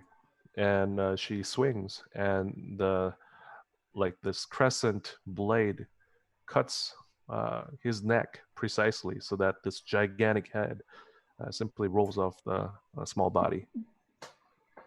Yeah, and it's basically round, so it just like rolls to the corner of the room. And his eyes are still open, and with the last, even though obviously you couldn't actually do this, but it's a story.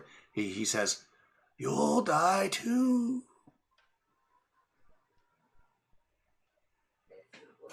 And yeah, we're back around to Vince's. You can see that with him dying, the imps seem to be freaking out. They're like, and of course also because of the dragon. So what Vincent is going to do is when they grab Gallywix, he's assuming they drug him to like a small platform. So I'm going to sprint to where that platform was that dropped down. And as I'm running up there, I'm going to be like looking off toward the imps and just going, ah, like that, to try and, freak them out more and scare them away. And if I can get there, I want to get there and look and see if there's some kind of a button or something to activate a platform. Okay. What's your background? Do you have a background that would have anything to do with elevators or? My background was a street punk type thing. Is what then probably not then. But from a low tech world, right? Yeah. All right. Let's have you roll a d16 then, and you can add your int if you have an int modifier, and this is going to be a DC 12. I mean, it's low tech, but he's a street punk, so I'm assuming it's kind of has some technology. Well, you're good at figuring stuff out. A D16 and what? Add your int mod if you have one. I do not. Okay, so you're trying to get a 12. Okay. Or better. I got a 12 on the dot. Nice.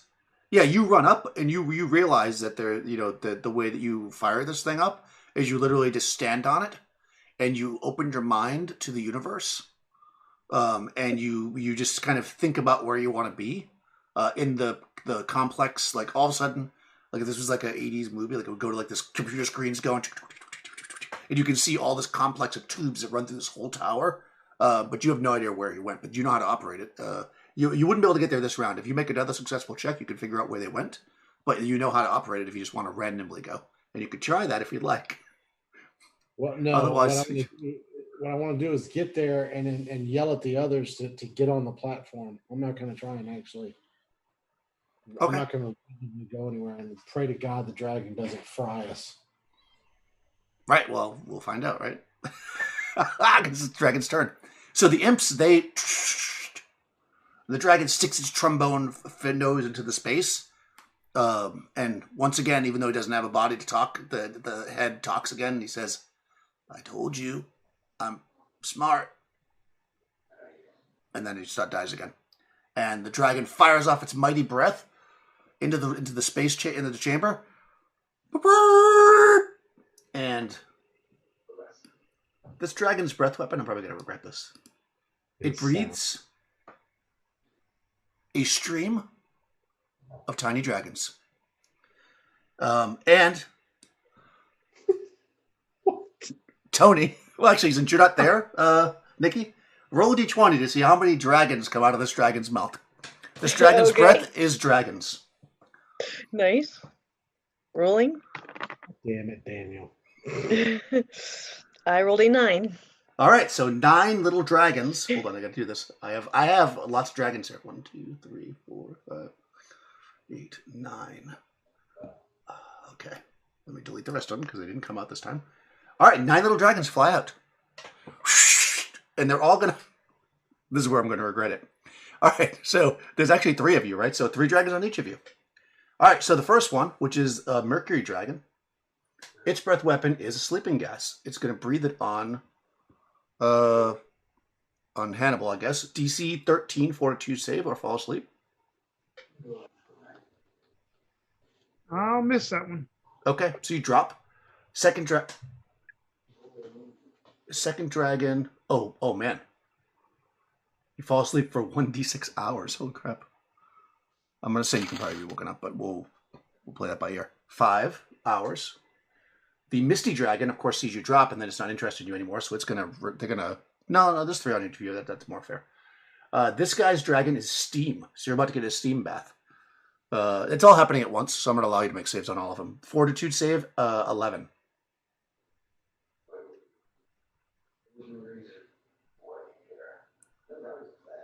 Hannibal. Oh, I'm sorry. That's me too. I need to make a save on that. Yeah, one, too. there's 3 attacking All you. right, So I misunderstood. Okay, yeah, I'm sorry. 14. I made that confusing. I know. Oh wow, Yeah. I missed it. Horrible. All right, so you're going to take 8 hit points of damage from the steam bath, All right.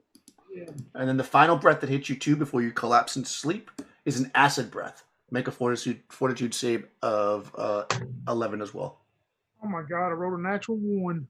Oh no. No. 10 points of acid damage. That will put me at -8. Oh man! All right, yeah. So you first the steam breath hits the Jovian, and his feathers are all, and then he gets blasted in acid, and then he's like, "Oh, screw this," and you drop. Wow, this might be harder than I thought. Okay, so Rush. Before we go any further, is there any? Does this system allow for the Yeah, roll the body. Okay. You could roll the body. Why, do you have healing spells? No, I don't have nothing. I'm just trying. No. Yeah. What you would need to do, so essentially what happens is if you survive the combat or get his body out of there into a safe place, then you can roll the body, and if he makes a luck check, then he's alive. Okay. Right. All right. Well, let's see if I live first. Right, exactly. First one swoops in. A cat-sized bronze dragon that breathes a cold breath. Make a fortitude 13 save. Okay. Oh man, you want to make this one. Yep. That 17 total. Okay, so you're going to take 12 points of damage. Take half damage. Oh, Oh, this is funny. Okay, the next one breathes steam. Fortitude 12 save. I mean, it's not funny for you, I guess. This might be harder than I thought, but we'll see. Luckily, Nikki rolled only 9 dragons and not 20. Right? All right. Fortitude 12 save against the steam. Oh, Steam. Sorry. Oh, there's 3 dragons on each of you. Yeah, I didn't hear you call it out. All right, I made that one too. Okay, so you're going to take 6 points. So you get blasted with cold, and then steam, and then the third dragon is also cold. So you're getting that like hot, cold, or cold, hot, cold thing going on. That one's only a Fortitude 11 save. Oh, I missed that one. Okay, but that's a tiny little dragon. Tiny little cold dragon. Only 4 points. Only 4. Yeah. I mean, that's if you're going to fail one, that's the one. And against our Star Princess, 3 dragons, a brown dragon that breathes acid. Make a Fortitude 11 save. Ooh, natural 20. Nice. So take half damage, which is 4 points. Then there's a brass dragon that's breathing poison gas. Oh no, that's not good. You want to make this one.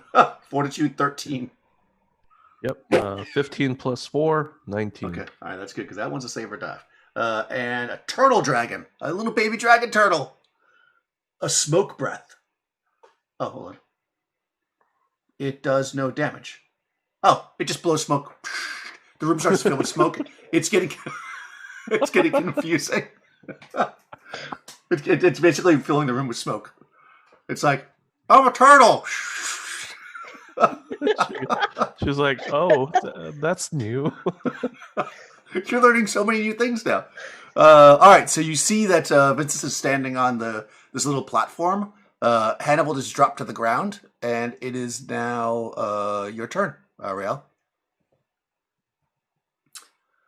Rael is going to float and charge at that big dragon.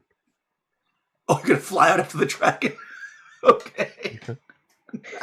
Wow. Well, that's going to... Okay, all right. Go for it. I mean, it flew away, but you could chase it, I guess. Hold on, let me see how fast it flies. It flew away. Well, it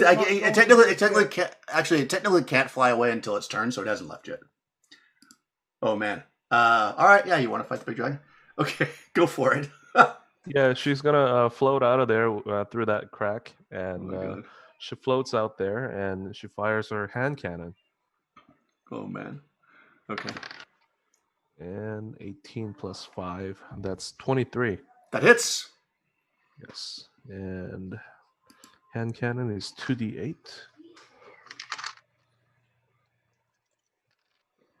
And does 4 points of damage.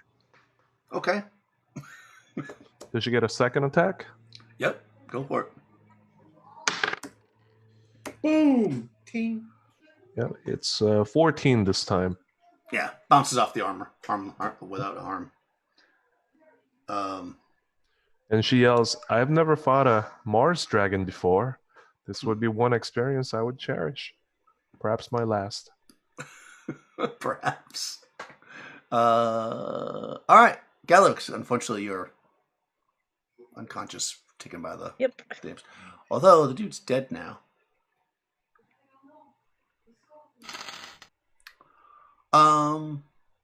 Go ahead and make. It's gonna be hard. Make a DC 18 Fortitude save. They're gonna drop you because if you can wake up by normal means, that might just wake you up. All right. But you're not falling very far, so because they're only little. Oh, I rolled a 19. All right, yeah. You wake up and you see imps just like running, and you apparently are outside the building, and you look up above you and you see under the underneath part of a dragon, and I guess dragon. It's got like butterfly wings, and a really long tail with spikes all over the end of it, and this long nose that looks like a trombone. It's like burp, burp, burp, and then you see floating near it the very large but little in comparison space star princess. Okay. Yeah, so you'll be able to do something next round because it is now Vince's turn. Vinces, you are standing in the room. The imps have all fled, but there's 9 little tiny dragons and your friend on the ground and your other friend fighting the giant dragon outside. Yeah. So Hannibal's down. I'm gonna shout at Rayall. Use the platform, use your brain. And all I'm gonna do is like use my brain. I'm gonna say, I'm just gonna think, go to the ship, go to the ship, go to the ship. Well, remember Hannibal's knocked out. Did you say you yelled to Hannibal? No, I was gonna yell to Rayall. Oh, I thought they said Hannibal. Sorry. No, I said since Hannibal is out, Yeah. I have All right. 2 hit. So you're just leaving Oh. Hannibal there. Well, I mean, if I try and get him, I'm gonna die. I just gotta hope that Rayall can get him. So I'm just gonna be like, go to the ship, go to the ship, go to the ship. All right. Okay, cool. Yeah. So you like drop down like very rapidly, and then all of a sudden it stops, and you look above you, and the holes open up, and you can see the sky, and you get shot like a rocket through the sky, and you can see you're probably like half a mile in the air, and you can see your ship down there, and you're falling. And luckily, you have a gravity belt, so maybe you realize that before you hit the thing, and you descend towards the ship, which is being dismantled, it appears, by a bunch of imps. Well, I'm gonna die anyway. Can I still see the dragon from the ship? Oh yeah, the dragon's it's now. It didn't. It's gonna actually it hasn't gone yet. Yeah, it's like kind of away from the building a little bit with the Star Princess in front of it. Okay. So do I go all the way down to the ship? You can do whichever you want. All right. So as I'm going down to the ship, I'm going to shout to the imps, and I'm going to be like, "Get off the ship!" What was the guy's name again? The big head dude. They got the big head. Coma. Yeah. Skoma. Skoma. I'm like, get off the ship. Skoma and the dragon need my help. Get off the ship. They're under attack. Okay. Yeah. So you're trying to get them to get off the ship. I guess. Okay. Right under that big cannon. All right. Yeah. I mean, they're mostly below. Go ahead and make a personality check. Okay. They're not very smart. So DC 12. That's good because I'm not very personable. Well, good. I got a minus. I get a -1 to my personality checks, but I did roll an 18. So. Oh, nice. Yeah. They seem to be confused at first, and then they start flying. They actually like look and they see. You think they see the dragon, and they start going the other way. They're just like, "Whoop, peace," and they're just like gone. Like they're not messing with that thing. But yeah, you could get to the ship, and it does have a giant cannon on it, and you can shoot from that distance if you'd like. Yep. Well, Okay. if I'm allowed, I'm assuming. Yeah, it'll be next turn. Yeah. All right. Cool. Yeah. I also need to look up how much damage a ship's gun does because I have no idea because I was just kind of winging it before because it didn't actually matter. But now you're actually going to fight the dragon with it. So we'll have to figure that out. Probably, I'm assuming a lot. Oh no, 1d4. No, I'm just kidding. All right, I'm gonna go let the dogs out real quick while everybody else takes their turn. You okay? Hold on, the ship has a halberd. All right, anyways, we'll do it that way and get back there. All right, so currently we are down to, unfortunately, we're actually at the bad guys, the dragon. Let's see if it can refresh its breath. It does not. So the dragon flaps back. You can see this from the ground. Galix, and it starts to fly off.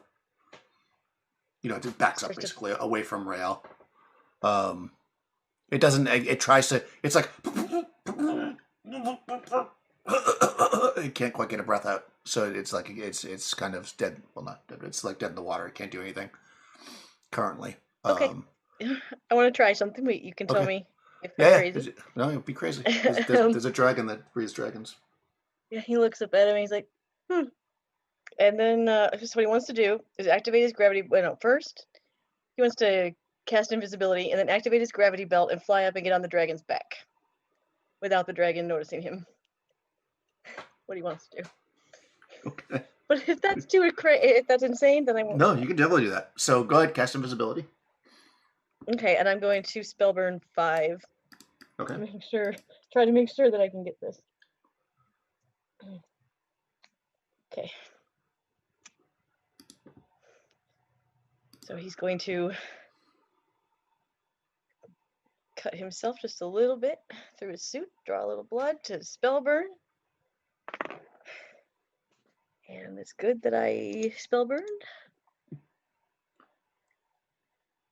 Because that would be a 16.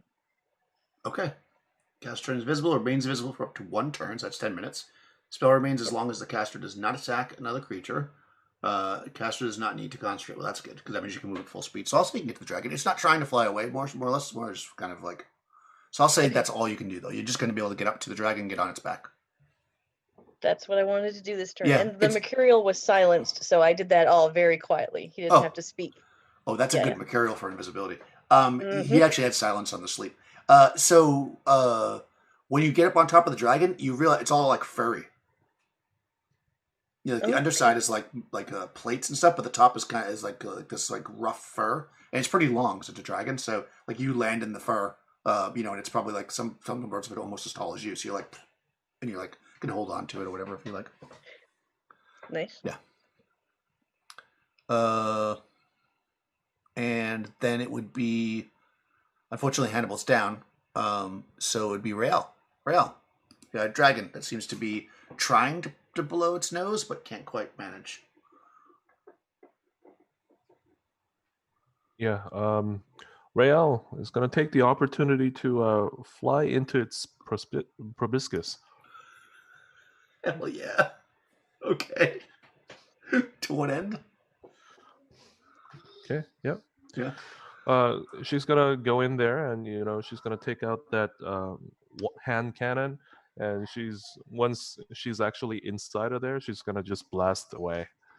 All right, so you're gonna try to fly into its brain and shoot it from inside. Yeah, or All right, mean, into its I'm thing, sure, and then exactly. Inside of its mouth or something. Okay, so make a DC 15 agility, because it's moving, of course, and you gotta like fly into its. I mean, it's big, but it's not that big. What did I roll? 19 plus 1. Yeah, All right, 20. Yeah, you can definitely fly in there. So roll a d4, and that's how many rounds it's going to take before you can get to a place where you think you can shoot. 2. 2. All right, so not next turn, but the following turn, you'll be like close enough that you think you can actually do what you want to do, which is kill it. I mean, you can shoot anytime you want, but you're going to be shooting inside the nose, basically. If that makes sense. Cool. Now, this is developing in an interesting direction. Yeah. And I'm glad that Rush wasn't here for this, because now it's fun because he has no idea what's going on. Okay, so back to the top. I was going to ask, but now I'm like, okay, I guess I'm going to find out. Because probably what they did is something that you wouldn't know, actually. Yeah. Let me just see here. I believe that a hull point is equal to 10 hit points. That's what it is in most games, so I'm just going to say that's the way it is. Because these must do hull points and damage, because otherwise that would not make sense. So a cannon is going to do a d10. So that's a lot of damage. Would you call it a cannon or a mounted rifle? If I get inside of it, it would be a cannon. All right, then it's a cannon. All right, so go ahead. There is 4 actions to reload it, though. So you can shoot it once, then you'll have to spend 4 actions to reload. So you get 1 shot, basically. Okay. Yep. Yeah, there should be rules for like shooting at ships, sailing ships. It probably has the whole points there. Yeah, it's here. I just don't want to read the whole thing right now. We're in the middle of the game. Okay. I didn't think we were actually going to do a ship combat, but hey, who knows what you guys are going to do? So I'm playing. I'm enjoying it. So go for it. Dragon. Yeah, exactly. Listen, you wouldn't even have that gun on top of the ship if it wasn't for Tony. So go for it. I'm going to aim it and fire. Now, Yep. do I get 2 attacks? Do I get to shoot it twice? Nope. It takes 4 actions to reload it. So you'll shoot it, and then your next action will be reloading. Then the next round, reload. Next round, reload, then shoot. God, this thing better hurt then. Well, it's a D10 times 10 if I can figure it out. Okay. All right, here we go. Shoosting away. All right, so that'd be 16, 17, 18, 19, 20, 21, 22, 23, 24. That's actually a 26. That misses. No, I'm just kidding. Roll a D10. Oh, wait. No, that 100% hits. All right, so I rolled a 6. All right. 60 hit points of damage. Inside the nose of this thing and on its back, you feel... It is not dead, but it is very, very wounded. I cannot believe that you're going to kill this dragon. This is awesome. All right, good. I thought for sure you were going to have to run. All right, so that's amazing. It's its turn, though. It turns and flies towards your ship. So you're a hero, but you're probably going to die.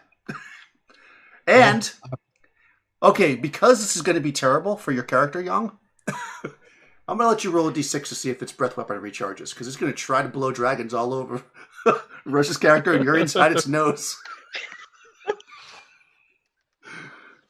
Roll 5.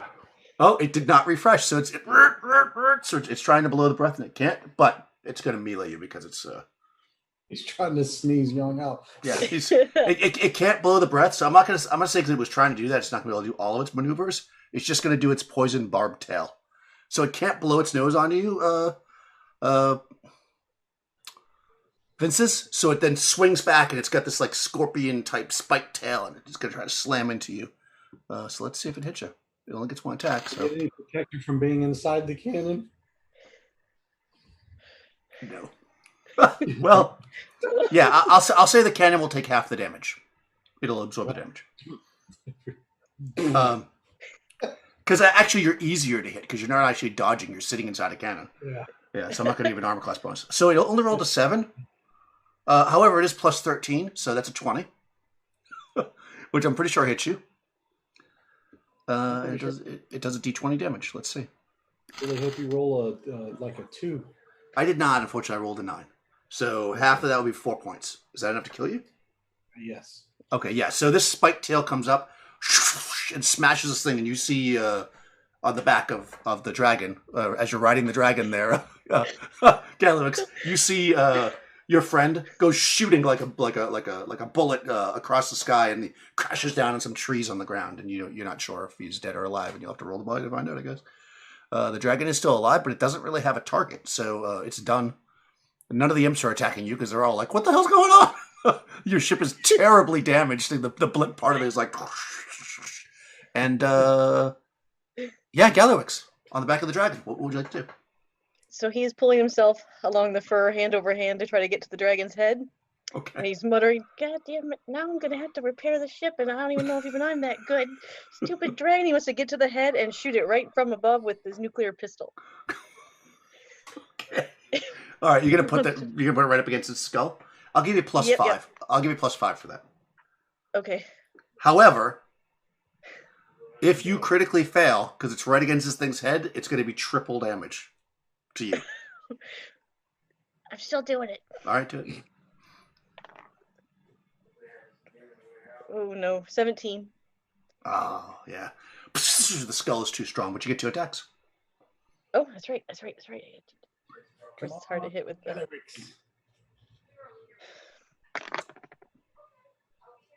Oh. No, another 17, actually. No, plus 5, 18. 18. No, not enough. Yeah. The head's just too strong. Yeah. This round, inside the nose, you can't attack. It's next round that you can, right, Young? So, assuming your plan is still the same, you're still like floating as gracefully as possible down the nose. It's like jerking around. You're just like Yep. through the nostril cavity. And we come back around. It's now the dragon's turn again. It doesn't really know what to do except blow you out of its nose. So go ahead and roll another d6. If you get a 6, this thing's blowing you out. So. I don't want it to happen, but it'd be awesome. I got 6. All right, roll a d20 to see how many dragons get blown out. 8. Okay, yeah. So 8 dragons and a star prince get blown out of the nose. Let's see. What would the damage for that? I'm going to call it falling damage. We'll do 3d6. So you're probably not going to kill you. I don't think. 13 points of damage as you crash into the trees. And Yikes. eight little dragons fly out, and they're now coming up. I mean, because you're not invisible anymore, of course. But it'll take them time to get around to the top of the head, Gallywix. So you'll get to go before they get to go. So Yeah, I'm gonna move down his head and stare him right in the eye. Try to shoot him in the eye. the eye, I'll give you +8 for the eye. Okay. You're hanging off the hair. Yep. I just want you to know you're in the air. So if this dragon goes down, it might be bad, but it's epic, Epic. And I would try to do Featherfall. of course. +8. Mhm. 22. Yay! That's its armor class. Do some damage. Let's see if we can Okay. kill this thing. I mean, you're right up against its head. So what does the weapon normally do? 1d12 for nuclear pistol. All right. I'll say yeah. Okay, that's fine. I'm not going to give you bonuses because I'm too nice. I'm not that nice. 9. All right. You may describe in epic ways what happens as you blast the dragon's skull apart. Oh god, yeah. So I was right. I was pointing it right at his eye. So yeah, I would blast the nuclear pistol. So mine is purple, of course, because I always have to have purple. A purple ray of energy comes out of this nuclear pistol and hits into this giant gelatinous dragon eye, and the eye just spoosh explodes into a bunch of nasty goo as the pistol travels right through the brain case and out the other side, and the dragon just drops Nice. to the ground. Go ahead and make your feather Yeah. fall. Yeah, go ahead and make your feather fall if you want to try to survive it. Yeah, I do. Let me just pull up the Yeah. spell here. I mean, you might survive anyways, but Right. but let's just see. Yeah, let's just see.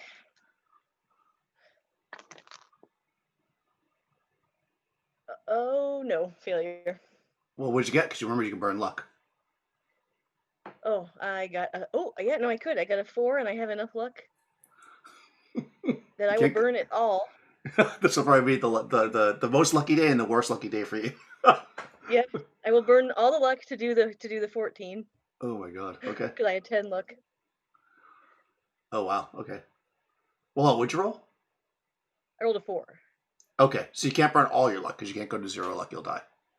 Oh, okay. I mean, even at 1 luck, you're probably going to die. Just because when you get that low Right. in luck, you're going to die eventually because you're unlucky. But you won't die now. Right. You only need to get to 12, really, right? Yeah, then I'll oh. burn 8 to get to 12. Yeah. Oh, okay, but then you have to make a fortitude save, so it's a risk, basically. That's fine. I mean, hey, this whole thing was a risk. Okay, good. So it's 13 because you're falling.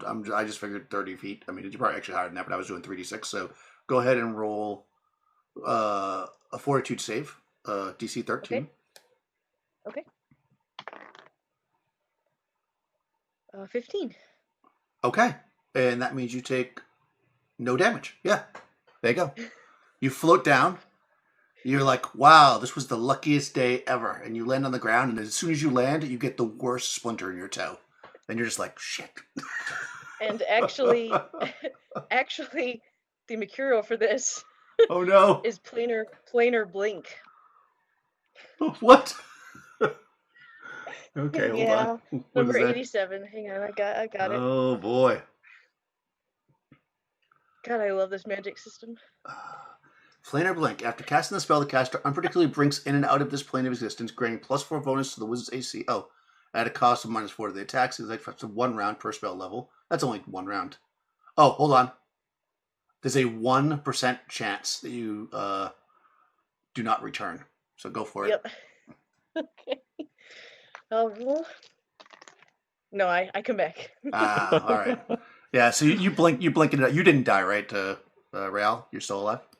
Yeah. These little goblins Yeah. or Yeah, gremlins blinking in and you, out. you see the goblin blinking as they're falling, and then they land. The dragon, of course, smashes down on the ground near you. Yeah. So you're out of combat. Clearly, the little dragons scatter. You've lost two, possibly lost two friends, which you can roll their bodies if you'd like to. But currently, your ship is pretty crushed. Everybody's left you here for as far as you can tell. And yeah, I think we can do a classic. Well, actually, I'm assuming you want to roll people's bodies, right? Yep. Absolutely. Yep. All right. Well, I guess roll Vincent's first. Because I saved my characters because the rule is if they don't die, you can use them again. That's right, of course. Yeah, make a luck check. Oh, is that just a luck check? You roll a d20 under your luck, equal to or under your luck. If so, then you come back with, I think, 1 hit point or whatever, but that's not going to be relevant because we're basically done. No, I failed it. It's 8. I got a 16 over 12. All right, so unfortunately, your character perished in the Yeah, so tell us about that. What actually happened and how you died? What give us the breakdown of that blast that ripped your character? Yeah. He fires the laser and it hits the dragon. He's like, yes.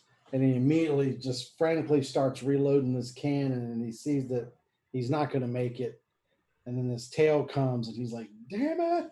And he's like frantically trying to do it. And then he sees this thing come and hits and just rips the canopy of the cannon off and catches him and just, like you said, just flings him out.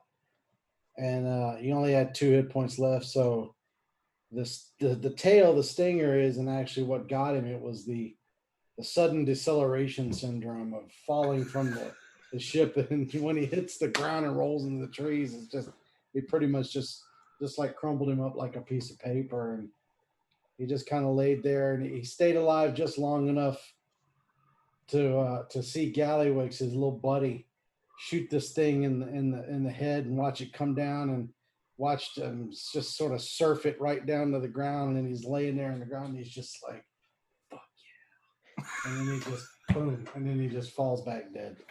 Nice. All right, go ahead and let's roll Hannibal as well. Hannibal Hoot, and see if you came All back right, to got to life. be equal to or under luck, right? That's correct. All right.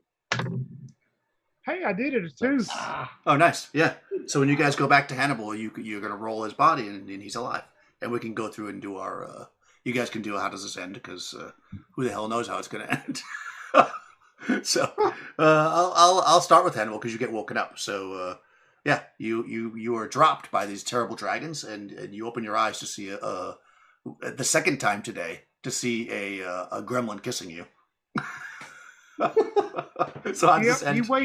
He wakes up and he sees Galley standing there with his helmet off again with that big grin, and goes, "Well, thank you, Galley. Your breath smells much better this time than it did the last time." Then he turns over and he looks and sees the big bulbous head of the bad guy. And he goes, "Oh, I have something to tell you also. I don't give a hoot." That's how the story ends for Hannibal Hoot Hansel, the Jovian. Nice. He lives to fight another day. How about Gallywix? So Gallywix, after waking up Mr. Hoot, he's glad he's not enslaved anymore. He's going to go around and collect some dragon meat. And next time you see him, he's got a sandwich and he says, "Mr. Hoot, you should try it. They go really good with mayonnaise." And that's how it'll end for Gallywix. Nice. How about our star princess, Real? How does it end for her?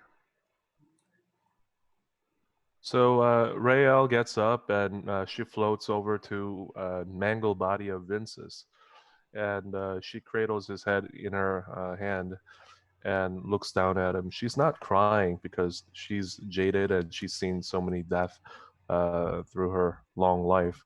And she says, "Heroism is not as rare as you think, but to have a close friend sacrifice himself to save me, I shall never forget it." And she carries the body and floats over to the rest of the crew and gives him a proper burial. Excellent. Well, that's fantastic. Yeah, I mean, this evil genius. I mean, he definitely was a genius. You could tell because his head was so big. He had this base here with ships and stuff like that. The imps were, of course, being forced to work for him. So once you freed them, you're able to, either get your ship repaired, probably maybe upgraded for the next time, And yeah, guys, thanks for playing. That was really fun and weird. So yeah, the Dragons Breathing Dragons was a little tougher than I thought it was going to be. But you outsmarted it, which I knew you'd be able to. So I always have faith in you. So well done. Sorry Rush died, but you know it happens. It So- happens, but it so- actually made it like the perfect. It made it the perfect big bad boss because we barely survived it, and that's kind of what you're going for. So Yeah. Yeah.